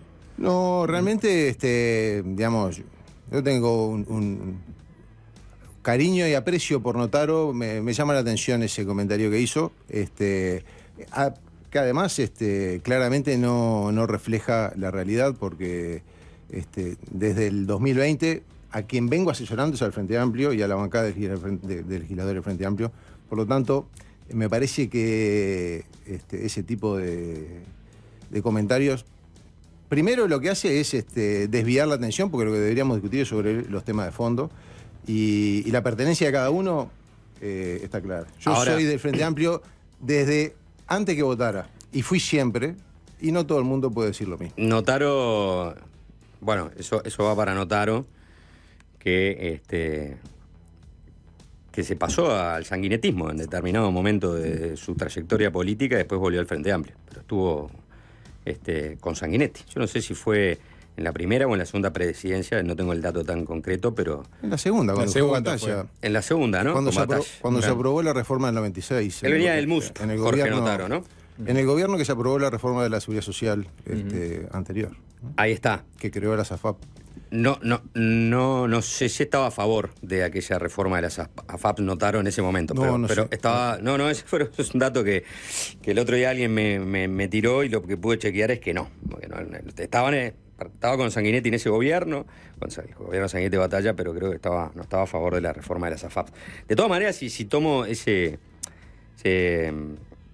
línea de pensamiento del economista Notaro, también es verdad, ¿no? Él lo llevaba por el lado de O'Donnell, Valcórba, quería ser un poco picaresco seguramente, son los economistas del capital o del establishment, entonces me imagino que iría por el lado, obviamente, de los fondos de ahorro particular de capital, las AFAPs, los bancos, ¿no? El sector financiero, entonces que cualquier cosa que vaya en contra de eso es una medida anti-establishment. Y de un lado se paran los que defienden el establishment, es cómo está establecido el sistema en este momento, y del otro están estos pocos cruzados, ¿no?, que quieren de alguna manera modificar un sistema que le parece que funciona mal y que es injusto. ¿Crees que de alguna manera, más allá de después del fondo del tema y de las especificaciones del tema, ¿no crees que es un poco así como están divididas las aguas en este momento del debate? No, digamos, yo en lo personal tengo una visión crítica, por ejemplo, de muchos aspectos de lo que fue la reforma aprobada por este gobierno, y tengo una visión muy crítica del contenido de la iniciativa de reforma constitucional, pero una visión crítica desde una perspectiva de izquierda. Creo que no es una buena alternativa desde el punto de vista de lo que son, digamos, la lógica que desde una perspectiva de izquierda uno debería impulsar. Digamos, uno lo puede vincular con los primeros temas que ustedes planteaban, es decir, el defender los equilibrios macroeconómicos ya no es un cuco para el Frente Amplio. Hoy el Frente Amplio, después de 15 años de gobierno, de toda la contribución que hizo la prédica de Danilo durante muchísimos años, es un tema que hoy está no solo aceptado, sino que es parte de lo que es el programa del Frente Amplio. Sí. Los precandidatos del Frente Amplio, por lo menos Cose, Yamondurce, todos han hablado de estos temas y hablaron de la importancia del orden macroeconómico. Los equilibrios macroeconómicos no son de izquierda ni de derecha, son una condición necesaria para poder implementar un programa de transformaciones en un sentido progresista y de izquierda. Digamos, ¿es una visión unánime dentro de la izquierda? No. Yo creo que no, absolutamente mayoritaria. Quien tiene una visión diferente tienden a tener una visión más voluntarista. Es decir, uno puede hacer un montón de transformaciones sin tener en cuenta las restricciones. La discusión de fondo en realidad es a quién se le aplica mayor presión fiscal, ¿no? También, dentro del Frente Amplio, como segundo escalón por encima de los órdenes macroeconómicos. Y acá en este debate queda bastante claro. No, yo te diría que en este debate en particular lo que está más en discusión cuáles son las prioridades en materia de utilización de recursos. O sea, primero uno tiene que partir de la base de que los recursos son limitados. Es decir, que la sociedad enfrenta un montón de dificultades y problemas, todas justas. Ahora, si yo tengo recursos limitados y no puedo hacer todo, entonces ahí tengo que pasar a la etapa de la priorización. Y gobernar es priorizar. Si yo no priorizo, en definitiva no puedo avanzar. Y en esa discusión, desde una perspectiva de izquierda, yo creo que el plebiscito pone mal los ejes de la prioridad. La carreta delante de los bueyes. ¿Cuáles son los temas prioritarios que en un gobierno del Frente Amplio, en un próximo gobierno del Frente Amplio, deberíamos estar abordando? Por ejemplo, los temas de la pobreza infantil. Debería llegar a ese lugar. Pobreza infantil, problemas de vivienda, problemas a nivel de la educación, necesidad de invertir en ciencia y tecnología, la enorme cantidad de compatriotas que viven en situación de calle, los problemas de salud mental. O sea, tenemos infinitos temas que tienen mucho que ver con el futuro del país. Sí, sin duda. Ahora, yo voy a tratar de ponerme en los pies del otro, en los que están defendiendo esta reforma, ¿no? El principal argumento en contra es que la sostenibilidad económica o financiera de esta reforma solo se agravaría, ¿no? ¿De dónde surgen? Bueno, de estudios de los técnicos del BPS, de proyecciones que han hecho los técnicos del BPS, similares proyecciones ha hecho consultores privados, por ejemplo, Simbe, ¿no? Que coinciden con lo del BPS, y bueno, un número más acá, un número más allá, hablan de una trayectoria que se haría insostenible, porque si hoy tenemos, por ejemplo, solo en materia de déficit fiscal un 4% de sostener la seguridad social, duplicarías a 8 en el correr de algunas décadas, y todo eso con una población que sigue envejeciendo y sigue viviendo más, y cada vez hay menos activos en relación a los pasivos, ¿no? ¿Verdad? Eso es como el gran problema. Pero a la vez entiendo que es como que se activaron un mecanismo de bomba para discutir temas que de pronto muchas veces quedan en el tintero, ¿no? No sé, ¿no te parece? Por ejemplo, los aportes patronales del 7,5%. ¿Cuándo se cambió eso? En la reforma tributaria del 2007. Muchos de izquierda deben de estar diciendo del 2007, nosotros aportamos 15 y ellos aportan 7,5. Esto nunca se cambió y pasaron 3 gobiernos del Frente Amplio. Hay que ponerles, metafóricamente, el revólver en la cabeza. ¿No te parece que hay como cierta justificación del accionar en ese sentido? Es como que estoy cansado que me verseen. Yo creo que hay justificación, hay claramente una justificación al malestar que en muchas personas existe en relación a este tema. Y que yo creo que le cabe mucha responsabilidad a este gobierno y a, por ejemplo, el gobierno que implementó la reforma del 96. Porque pensemos, ¿no? Es decir, ¿qué es lo que, cómo se defendió la reforma que implementó este gobierno el año pasado? Diciendo que todo el mundo iba a ganar más. O sea, ¿cuál era el resultado de la reforma? Todo el mundo va a ganar más.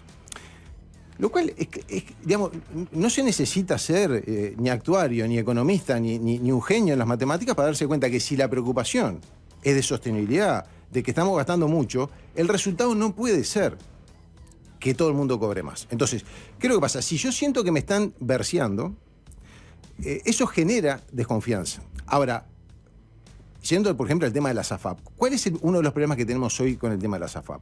Es que en el 96, quienes impulsaron la reforma del 96, por ejemplo, decían, la jubilación que vamos a tener con las AFAP va a ser maravillosa. Lo que técnicamente se conoce como la tasa de reemplazo, que es el porcentaje que representa la jubilación respecto al sueldo. Va a ser del 100%, cuando el BPS de repente me paga el 50 o el 60. O sea, las jubilaciones de las AFAP van a ser muchísimo mejor que las del BPS. Es más, había propagandas hasta que decían que íbamos a poder viajar a la luna con las jubilaciones de las AFAP. Entonces, ¿qué es lo que genera todo eso? Expectativas. Cuando esas expectativas después no se ven en la realidad, porque se hace un manejo irresponsable de la defensa de las transformaciones que se hacen, genera malestar en la sociedad. Entonces, hoy tenemos malestar respecto a las AFAP porque nos prometieron una cosa que la realidad claramente está mostrando que no es. Está bien, pero en 15 años de gobierno del Frente Amplio, por eso digo que acá es también gente de izquierda que no va solo contra las reformas que hace la derecha, porque dice, bueno, en 15 años las AFAPs están ahí, nadie las tocó, nadie las modificó, y el Frente Amplio las defiende.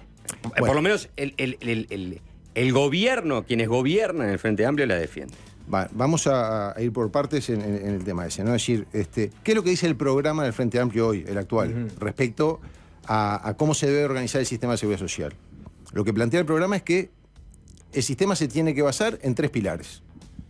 No es muy distinto a cómo hoy está organizado. Un pilar básico, un pilar 0, no contributivo, en el cual todo el mundo tenga la posibilidad de acceder a una prestación que le permita vivir de manera digna, ¿no? Ese pilar básico 0, no contributivo. Después, sobre ese pilar 0, tenemos un pilar de reparto, también llamado a veces de solidaridad intergeneracional, que es el que administra el BPS. Y por encima de eso, lo que dice el programa del Frente es que debe existir un pilar de ahorro individual. Entre paréntesis, sin fines de lucro. Sí. Sin fines de lucro, no lucrativo, estrictamente creo que es el término que se utiliza. Entonces, ¿a qué vamos con esto? Es que la necesidad o el reconocimiento de que es bueno que una parte del sistema se organice sobre la base de un pilar de ahorro individual, lo dice el programa del Frente. Sí, pero a veces sin fines de lucro, justamente. Ahí, o sea, ahí alguien que no te cobraría una comisión por administrar tus ahorros. Pero el hecho es, bueno, ¿qué motivación tendrían las AFAP de brindar este servicio si no hay fines de lucro? Es que yo creo que, primero, es decir, ahora voy a eso, pero quiero cerrar un comentario respecto a lo que decía Juanchi antes. Es decir, en realidad el Frente no es que no haya hecho nada en los 15 años de gobierno respecto a las AFAP. Las comisiones de las AFAP se bajaron de manera muy importante durante los 15 años. Es cierto que, y acá yo creo que tenemos que también tener la capacidad de hacer autocrítica, que en algunos casos se reaccionó tarde, porque la modificación más importante, la que implicó una rebaja más grande de las comisiones, se dio por el año 2017, creo que fue, ¿no? Entonces, pero se hicieron cosas. Ahora, eso con respecto a lo que decía Juanchi. Lo que decía Rosa, puedo decir, ¿qué implica que un pilar de este tipo sea no lucrativo? Bueno, yo creo que es una definición que nos obliga a repensar cómo organizar el sistema de seguridad social. ¿Qué es lo que plantea el Frente? Es decir, todo esto es importante que lo discutamos en el marco de un gran diálogo social. Ahora, ¿qué puede implicar, por ejemplo, un sistema no lucrativo? Bueno, es decir, primero, que toda la gestión de los aspectos que hacen a lo previsional, el vínculo con las personas, con los afiliados que hoy tienen las AFAP, no lo tengan las AFAP. O sea, porque ¿cuál es la expertise de una AFAP? ¿Qué es lo que agrega una AFAP a lo que puede llegar a ser el BPS o cualquier otro organismo público previsional? Lo que hacen es la administración profesional de un portafolio de inversión. Sí. Eso es lo que agregan. Pero el BPS pasaría a invertir. No. Entonces, una parte del dinero. Uno puede decir, bueno, en definitiva, el BPS hace, o el organismo que sea, digamos, estatal, tiene la organización de todos los aspectos previsionales. Las personas, por ejemplo, eventualmente no eligen una FAP, sino que aportan al BPS y una parte de lo que va al BPS se destina al componente de ahorro individual.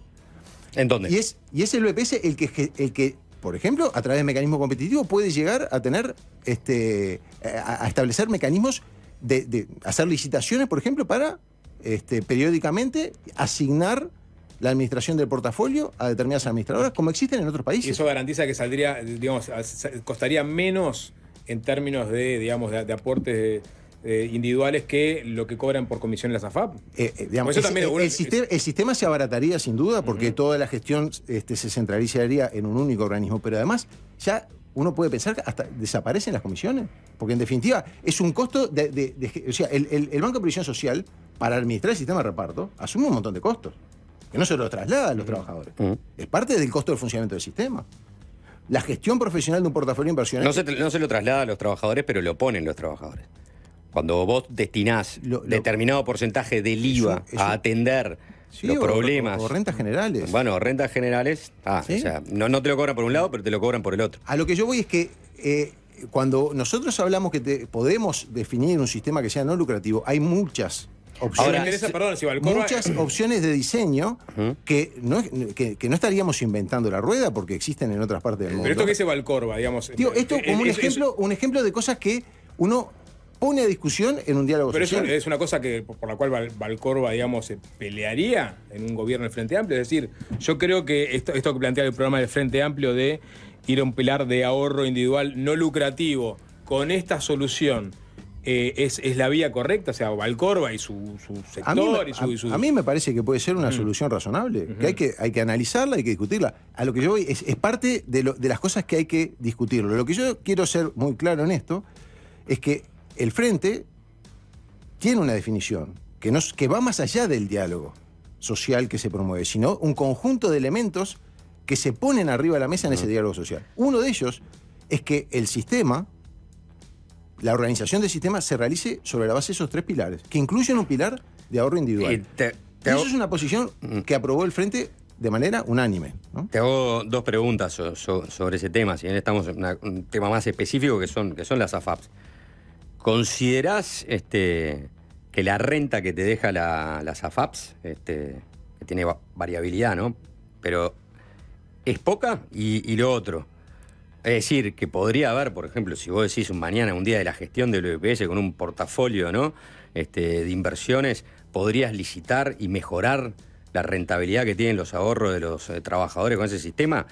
Eso es una pregunta. Y la otra, ¿no considerás que desarmar también el sistema cuando hace 30 años que hay administradores de fondos, ¿no? Que tienen ahorros y que invierten para mejorar la renta de esos ahorros, no generaría un montón de problemas jurídicos? Porque estarías cambiando el sistema. Acá el plebiscito lo cambia de una manera drástica. La gente lo vota, se eliminan las AFAPs. Ahora, cambiar el sistema sin que sea con fines lucrativos, deja a las AFAP fuera del negocio. No, digamos, especializados en su métier, que es la gestión del portafolio. Pero ese es un ejemplo, es decir, son de los temas que yo digo, cuando se plantea que tenemos digamos que vamos a hacer un pilar de ahorro individual no lucrativo, tenemos muchas posibilidades de diseño. Una mantiene una posibilidad que mantiene la existencia de agentes que gestionan profesionalmente el portafolio. ¿Y quién le pagan a los agentes? Es un costo que asume el BPS, como digamos, cuando terceriza la limpieza. O sea, el BPS es un organismo previsional. Pero es un organismo previsional al día de hoy deficitario. Por eso. Y que entonces. O sea, ahí le estás agregando un costo más al BPS. Obviamente le sacás la comisión, pero le pagás al que administra los. Vas a tener que crear una oficina nueva o varias oficinas nuevas. Pero, es decir, ¿cuál es la alternativa? Es decir, porque en definitiva, digamos, si estamos yendo a un. Pero te pregunto, entonces, ¿eliminarías el fin lucrativo? Por ende, ¿eliminarías la acción que hacen las AFAPs? La AFAP no existiría más porque. No me estás entendiendo. No, eliminarías la tercerización del ahorro individual y lo pasarías a la órbita del BPS, por ejemplo. No, digamos, ¿qué es lo que hace una AFAP? ¿Cuál es el principal aporte que hace una AFAP? Lo que yo te dije. Esa cartera de ese portafolio de. Está bien. Maximizar básicamente la renta. Manejar un portafolio de inversión. Sí, eso es lo que hace. Y cobra una comisión. Y por lo tanto, no tiene por qué estar compitiendo, ni vinculándose, ni gestionando directamente los temas previsionales de los afiliados.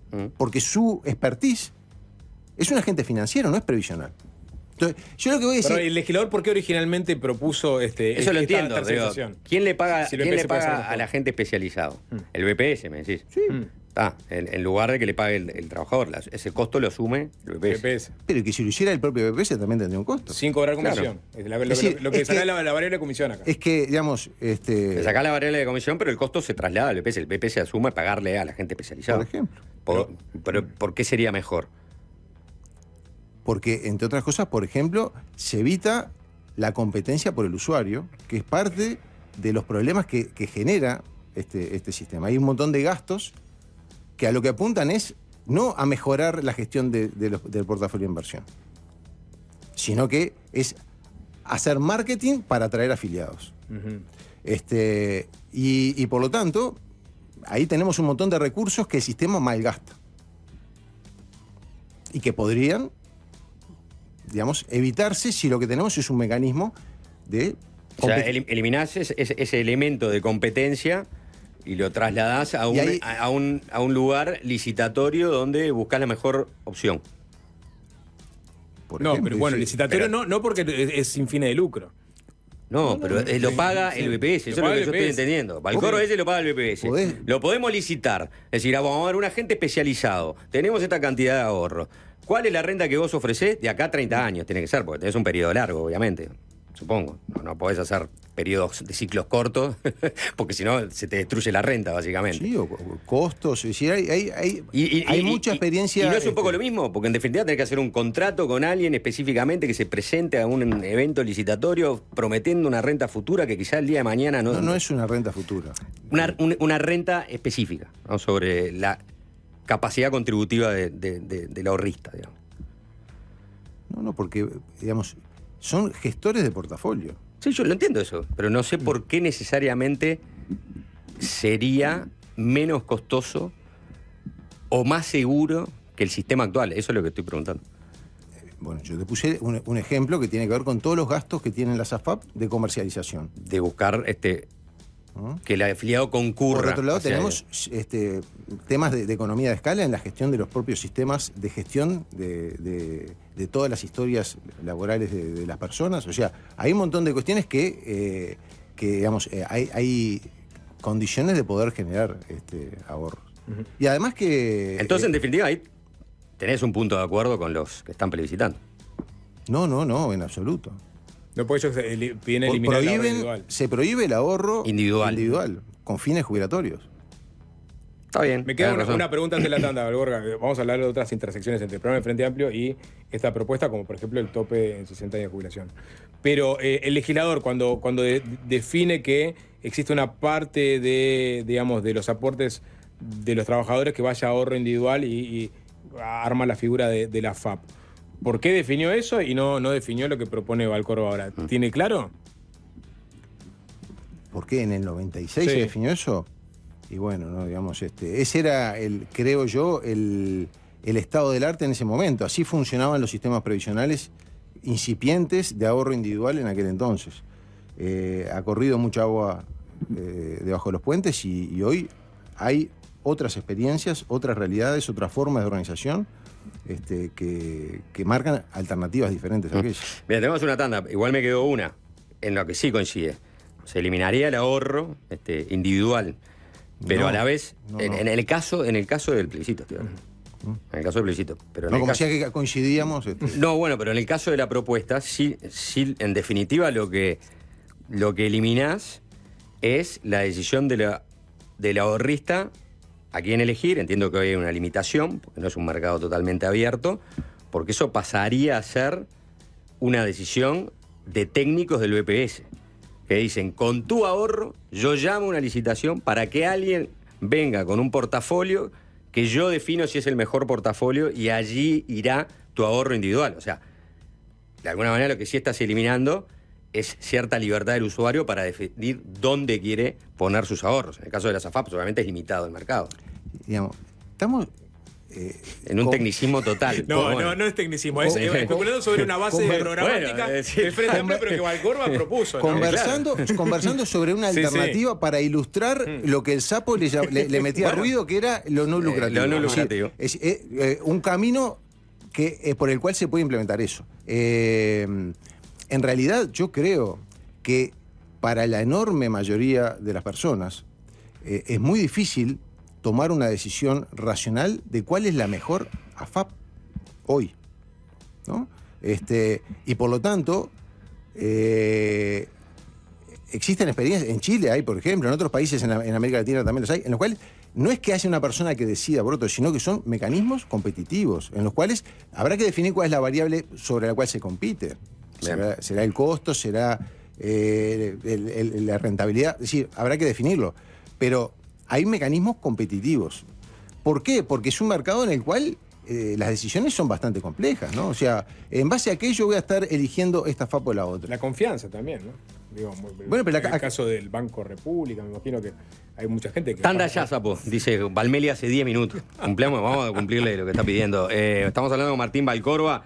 Queremos que en esta segunda parte de la entrevista, en lugar de meternos tan específicamente en algunos puntos, nos digas por qué esta reforma que plantea el PIT-CNT con algunos sectores del Frente Amplio es una mala reforma y te extiendas en ese concepto. Perfecto. Seguimos conversando con el economista Martín Valcórva. Es fácil desviarse, se llama este programa. Y bueno, nos desviamos hacia uno de los puntos que en definitiva va a plantear esta papeleta de reforma constitucional, que es la eliminación de las AFAP, ¿no? Pero hay otros dos puntos que estaría bueno que Valcórva explicara por qué controvierte, que son la fijación de la edad de jubilación y también la fijación de la jubilación mínima que propone esta propuesta. Bueno, podemos empezar por el último punto, es decir, aquí tenemos varios problemas, ¿no? en lo que establece la papeleta, digamos, bueno, a esta altura la propuesta de reforma constitucional.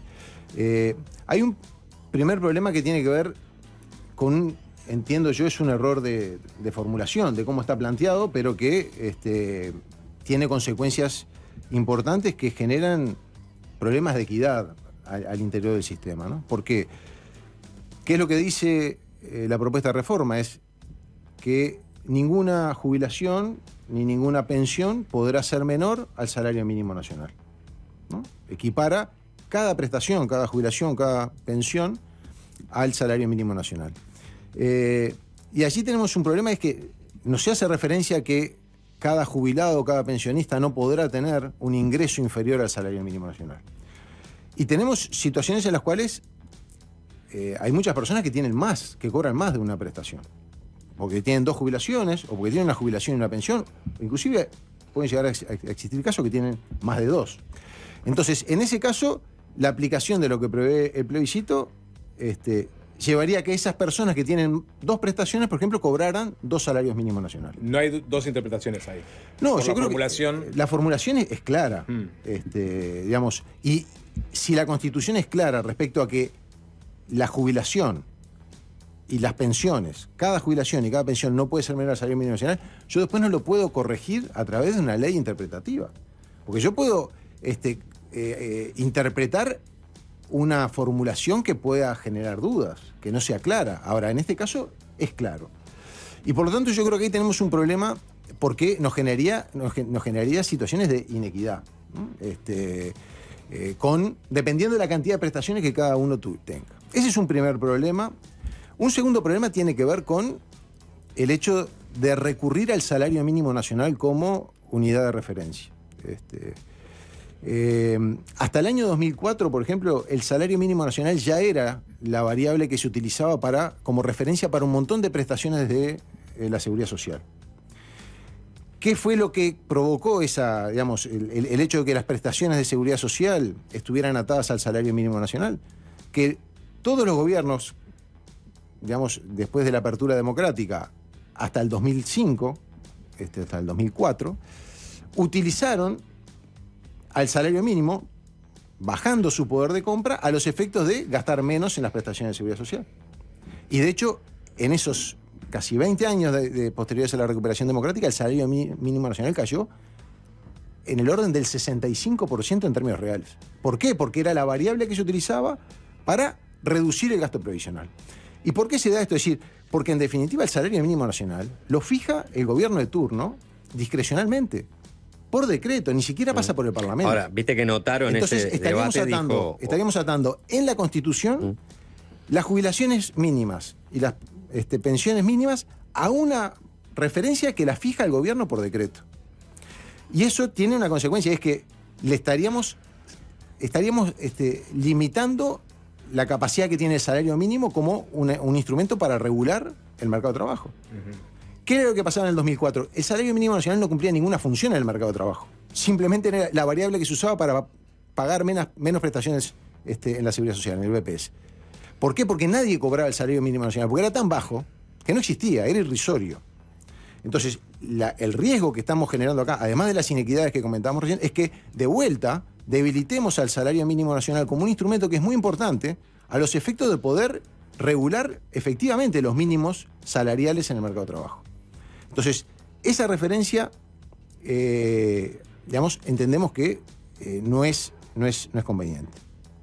Y por otro lado, tiene un costo que es extraordinariamente elevado. Y acá, hemos tenido muchas discusiones sobre cuál es el costo, cómo hacemos los cálculos, dónde los hacemos, ¿no? Ahora, ¿cuánto sale equiparar cada jubilación y cada pensión al salario mínimo nacional?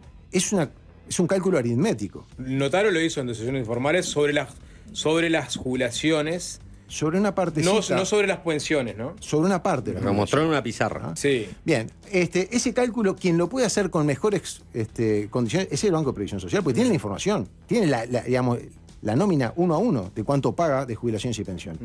Pero nosotros lo hicimos además por nuestro lado, en lo que tiene que ver con las jubilaciones, que es lo más fácil, y uno después puede hacer algún supuesto sobre las pensiones.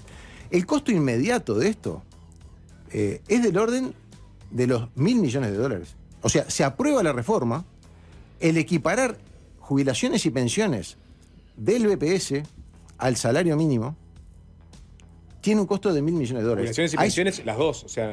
Jubilaciones y pensiones. $1.000 millones. $1.000 millones. Anuales. Son desde el momento cero, ¿no? 2 puntos del PBI. ¿No? 1.3, más o menos. 1.3. Con el atraso cambiario, el producto ha crecido mucho. O sea, no porque haya crecido el producto, sino porque cayó el dólar. Entonces, medido en dólares, estamos en unos $80.000 millones de producto. Me quedé en cifras viejísimas. Entonces, pero eso tenemos que agregar el costo, por ejemplo, en policial y militar.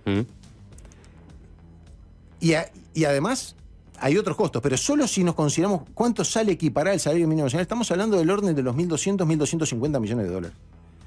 Es muchísima plata. Hay estimaciones que...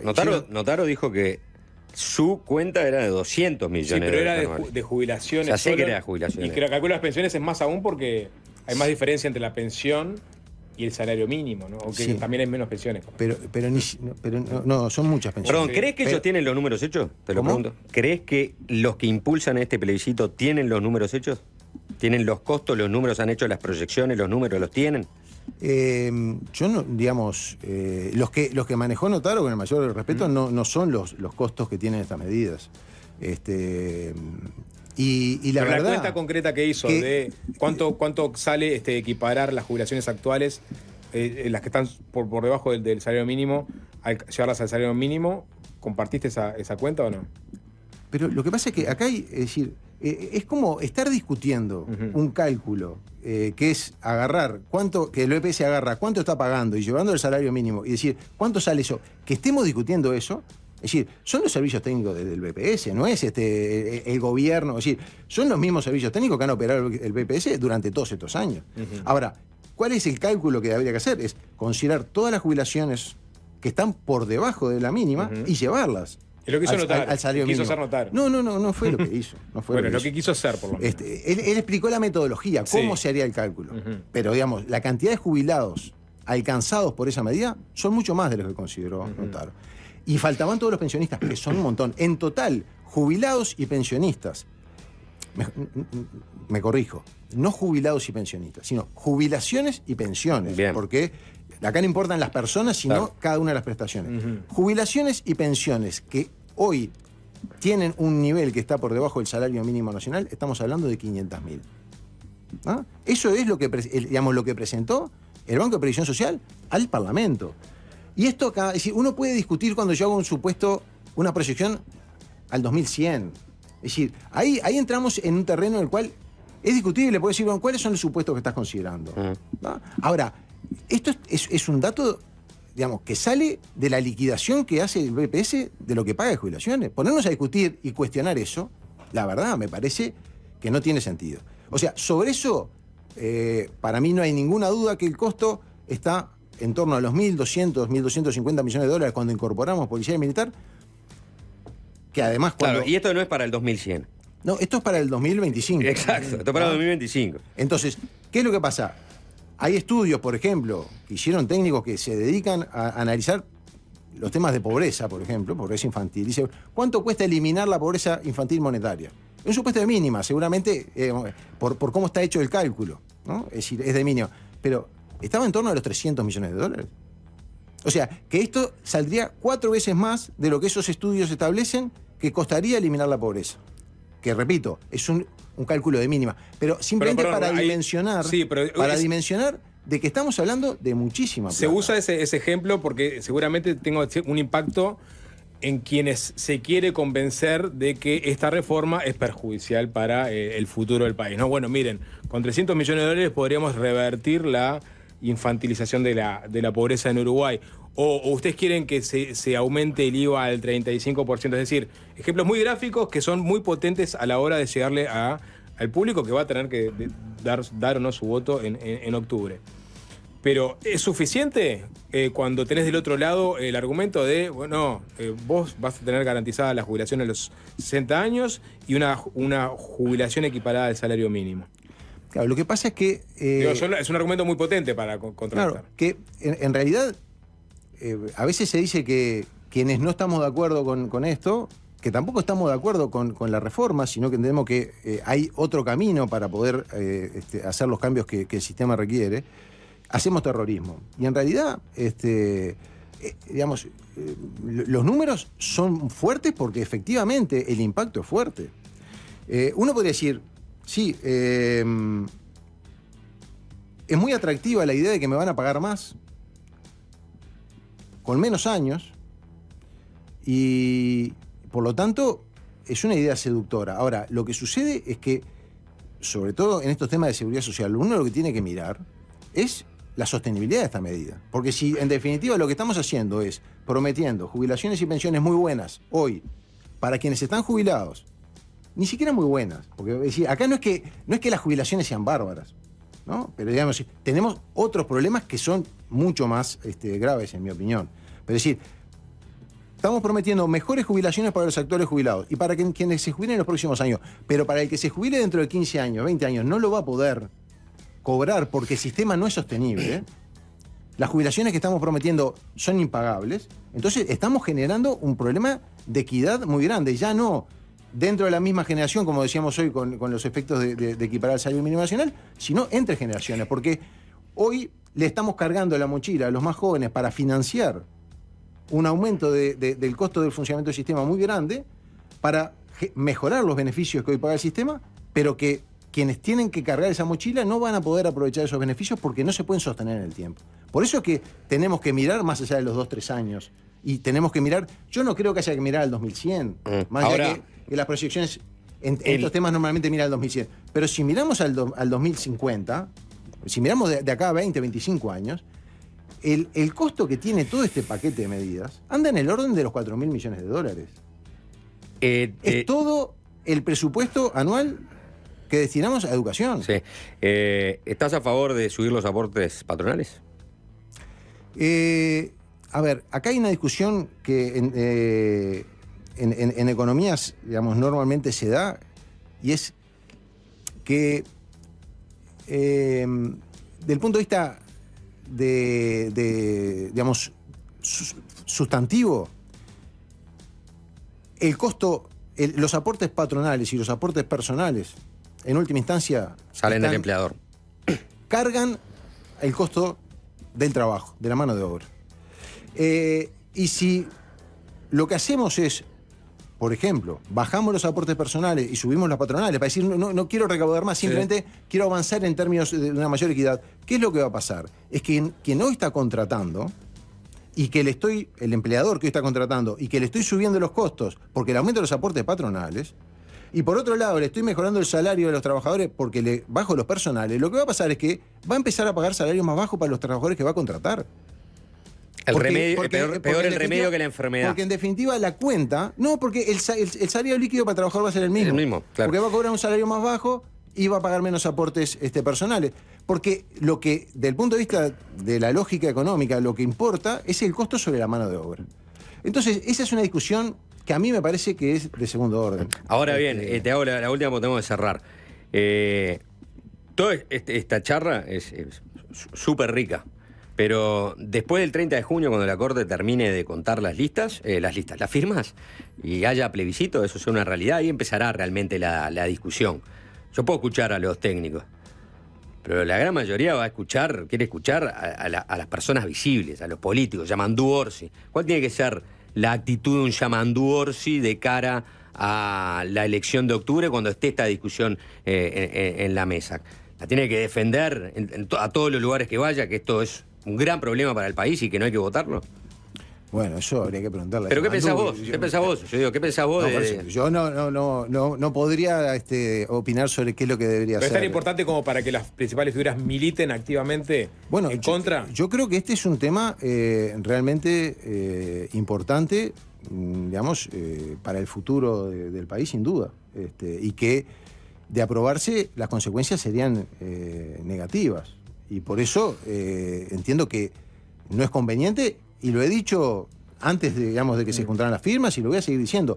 Y de hecho, Mario Vergara lo ha dicho, y lo ha dicho el propio Yamandú Orsi, ¿no? O sea, digamos, su posición es contraria a la iniciativa. Después cada uno le pone el énfasis que entienda que es conveniente. Ahora, personalmente, yo no hablo ni por Vergara ni por Orsi, personalmente sí entiendo que es una solución que, primero, desde una perspectiva de izquierda no es buena, porque no hablamos nada de la edad, ¿no? Pero decir, simplemente, si me permiten Bueno, metimos el programa de Frente Amplio de vuelta. Entre paréntesis. Sí, es verdad. Entre paréntesis, digamos, hoy la mitad de las personas no se pueden jubilar a los 60 años, porque no llegan a reunir 30 años de aporte, que es lo que exige la normativa. Esa mitad que no llega, principalmente son los sectores de menores ingresos y los que tienen peores condiciones laborales. Entonces, para esa gente, el plebiscito y bajar la edad a los 60 años no les resuelve en absoluto, porque hoy ya, y antes de la reforma del gobierno, ya tenían que trabajar más de los 60 porque no configuran causal. La tercera parte de los trabajadores, hay estudios que llegan a esa conclusión, no podrían jubilarse a los 70 años. Recién a los 70 años podrían acceder a una pensión a la vejez. Entonces, ese es un problema de cobertura. Entonces, yo quiero decir, la iniciativa esta, de una perspectiva de izquierda, genera problemas de equidad intergeneracional dentro de las mismas generaciones, implica una priorización de un volumen de recursos enorme, muy importante. Esos 4.000 millones de dólares que hablamos es muchísima plata, que de vuelta, de una perspectiva de izquierda, yo creo que deberíamos priorizarlo para destinarlo a otros usos. Martín Valcórdoba, economista, asesor de Mario Vergara, gracias por estos minutos No, muchas gracias a Fácil de ustedes y a las órdenes, como siempre. Juan Manuel, querido, ¿cómo andás? Buenas, ¿cómo estamos? Buenas tardes. ¿Todo bien? Buenas Todo tardes. Vamos a hacer esto, eso mismo. Bien. Excelente. Acá el micrófono. Qué lindo, bueno, con una nueva columna, para la gente que no se desayunó todavía que arrancaste un nuevo ciclo, acá estamos de vuelta con algunos de los temas calientes que están vinculados a el mundo penal, ¿no? Exacto. Segunda columna 2024 y la idea es, le puse de título a la columna Amenazas al derecho de defensa, ¿no?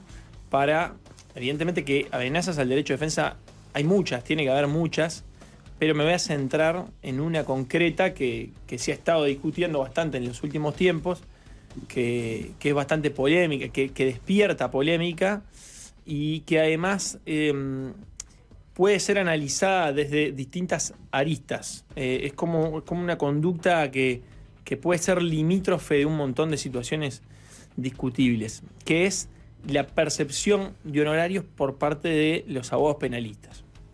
Ha estado en el tapete hace poco y me parece que está bueno introducir el interés, si se quiere, mediático del tema a través de reproducir las declaraciones del senador Da Silva que hizo un tiempo atrás.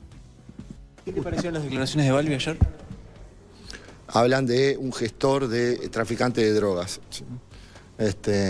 Y que obviamente yo celebro que el fiscal no se coma la pastilla, porque no fueron a hablar de los goles de Chengue Morales, ¿no? Así que yo creo que vamos bien encaminados por ahí. Usted habló justamente de formas, modalidades de lavar dinero que también tienen que ver con abogados. Bueno, yo me acabo de enterar de que los honorarios de los abogados penales no pasan por la CENACLAF. No pasan por la CENACLAF. Y todos vimos a Fagundes hablando del secreto profesional, ¿sí? Entonces, cualquier narcotraficante puede hacer que le pague, yo qué sé, $5 millones por una gestión, y a partir de ahí el dinero ingresa en el sistema bancario. ¿Hay que cambiar esa ley? Yo la voy a analizar, porque yo me acabo de enterar. ¿No tiene ningún control eso? No tiene. ¿Por qué? Porque la gente dice que, no, el pobre narcotraficante tiene derecho a la asistencia. O sea, lo que hay que preguntarle es el origen de los fondos. ¿De dónde te pagó Alejandro Balbi Marcet? ¿Dónde le pagó? Es un negocio entre dos privados. Es un negocio entre dos privados, Ahí. se hace Marcet. No deja de ser un privado.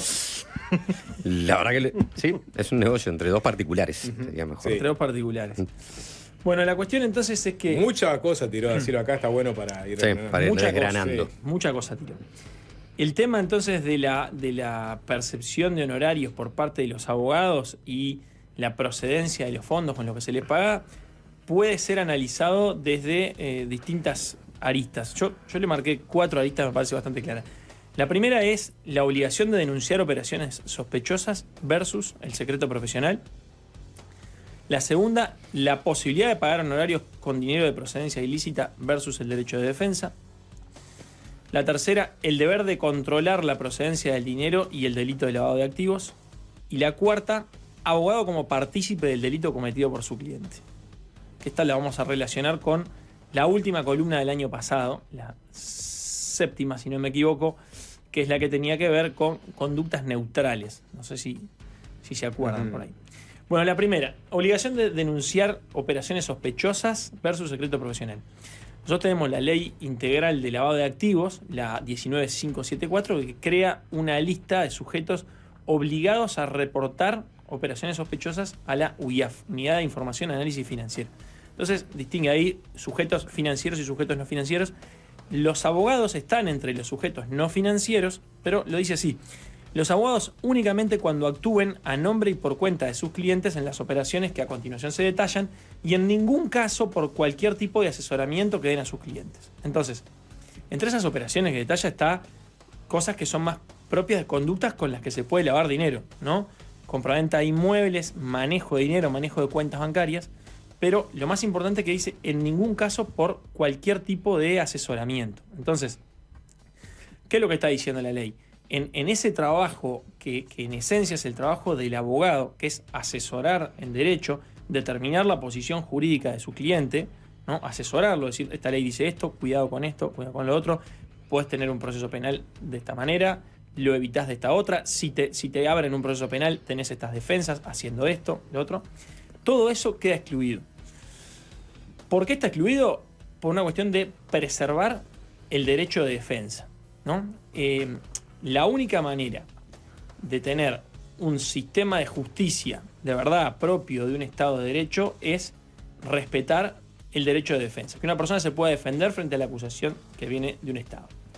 Y la única manera de poder ejercer realmente el derecho de defensa es que esté garantizada la confidencialidad de la comunicación entre el abogado y el cliente. Es decir, si el cliente no puede tener esa confianza absoluta en el abogado porque el abogado puede llegar a tener que reportar operaciones de lo que le está diciendo, entonces se erosiona esa confianza, no hay derecho de defensa. No sé cómo... Está claro, pero lo que Eso está dice Silva claro. es capaz que amparándose en esa cláusula tácita, viene un narcotraficante y le paga 5 millones de dólares en honorarios a un abogado y obviamente el abogado se queda una parte y el resto es lavado, entra por una puerta de atrás de vuelta al narcotraficante. Bueno, está genial la pregunta, así me meto en ese tema. El lavado es un delito que requiere de un proceso donde entra el dinero de procedencia ilícita y mediante una operación se vuelve lícito, ¿no? O de apariencia lícita.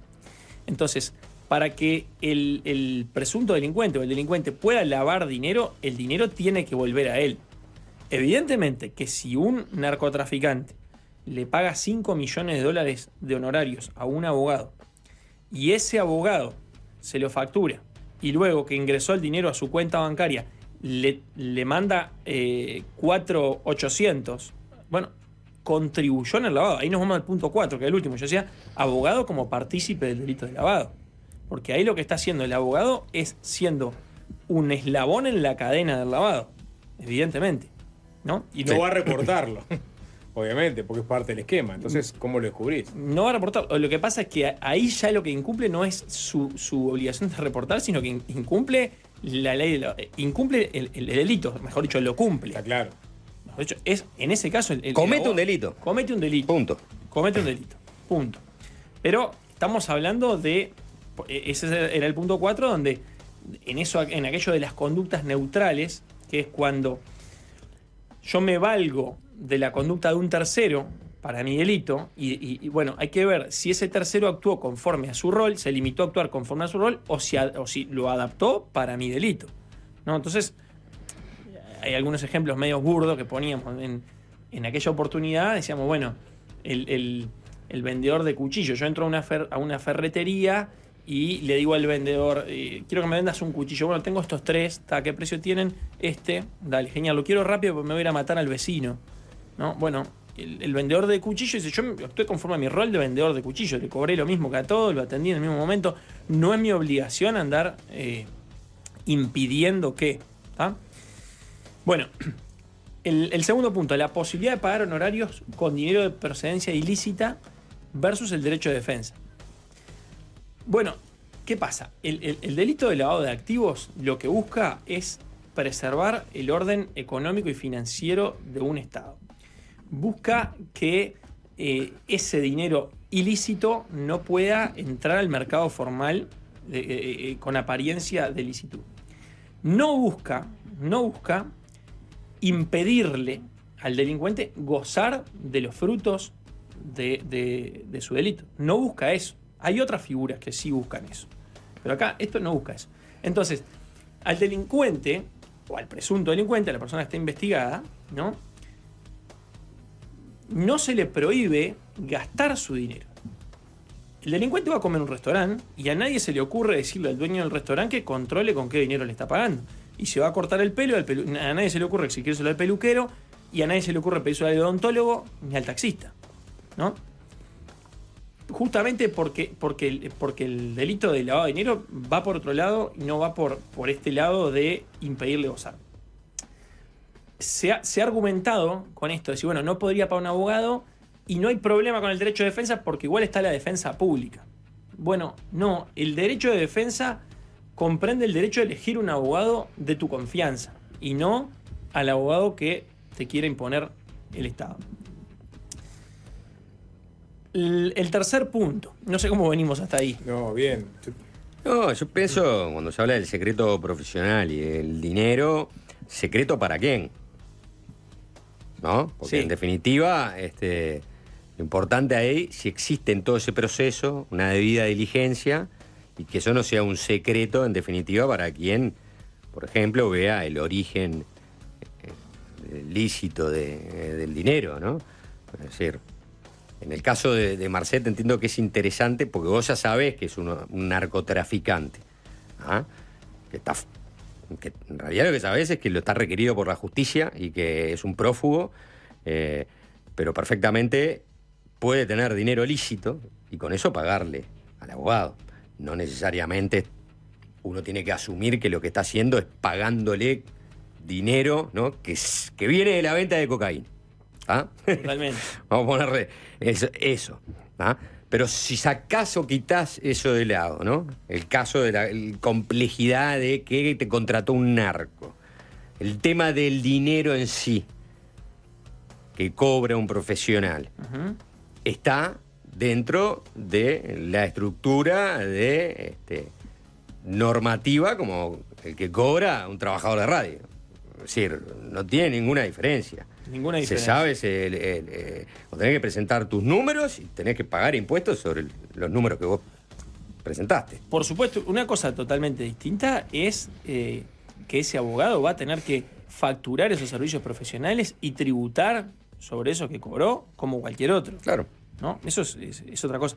Y todo este problema está cortado en el medio por el principio de inocencia, que entonces la procedencia ilícita del dinero, bueno, en definitiva va a ser producto del delito una vez que esté condenado.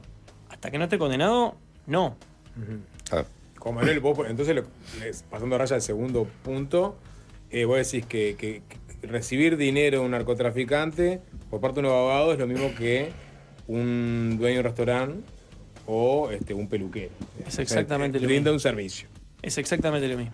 Exactamente lo mismo. No corresponde el control ni al abogado ni al peluquero. O sea, la debida diligencia no corresponde a ningún profesional que esté cobrando por algo. Exacto. Eso es lo que vos querés decir. Por ejemplo, en el caso de los abogados. Al cual.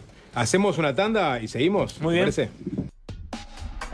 Juan Manuel, seguimos. Los últimos minutos, pero quedan 2 puntos más, creo, ¿no? Quedan 2 puntos. A repasar. Uno, entonces, es el deber de controlar la procedencia del dinero y el delito de lavado de activos. Un poco lo adelantábamos, ¿no? Es decir, el delito de lavado de activos es un delito proceso, ¿no? Significa que se completa cuando la persona que tiene el dinero de procedencia ilícita logra introducirlo en el mercado y a través de una serie de maniobras convertirlo en lícito. Bien, entonces el hecho de que se pague el honorario profesional en sí no lava el dinero. Lo único que hace es que la persona pueda pagar su defensa, pero no se está lavando dinero. No tiene que ver con lavar el dinero.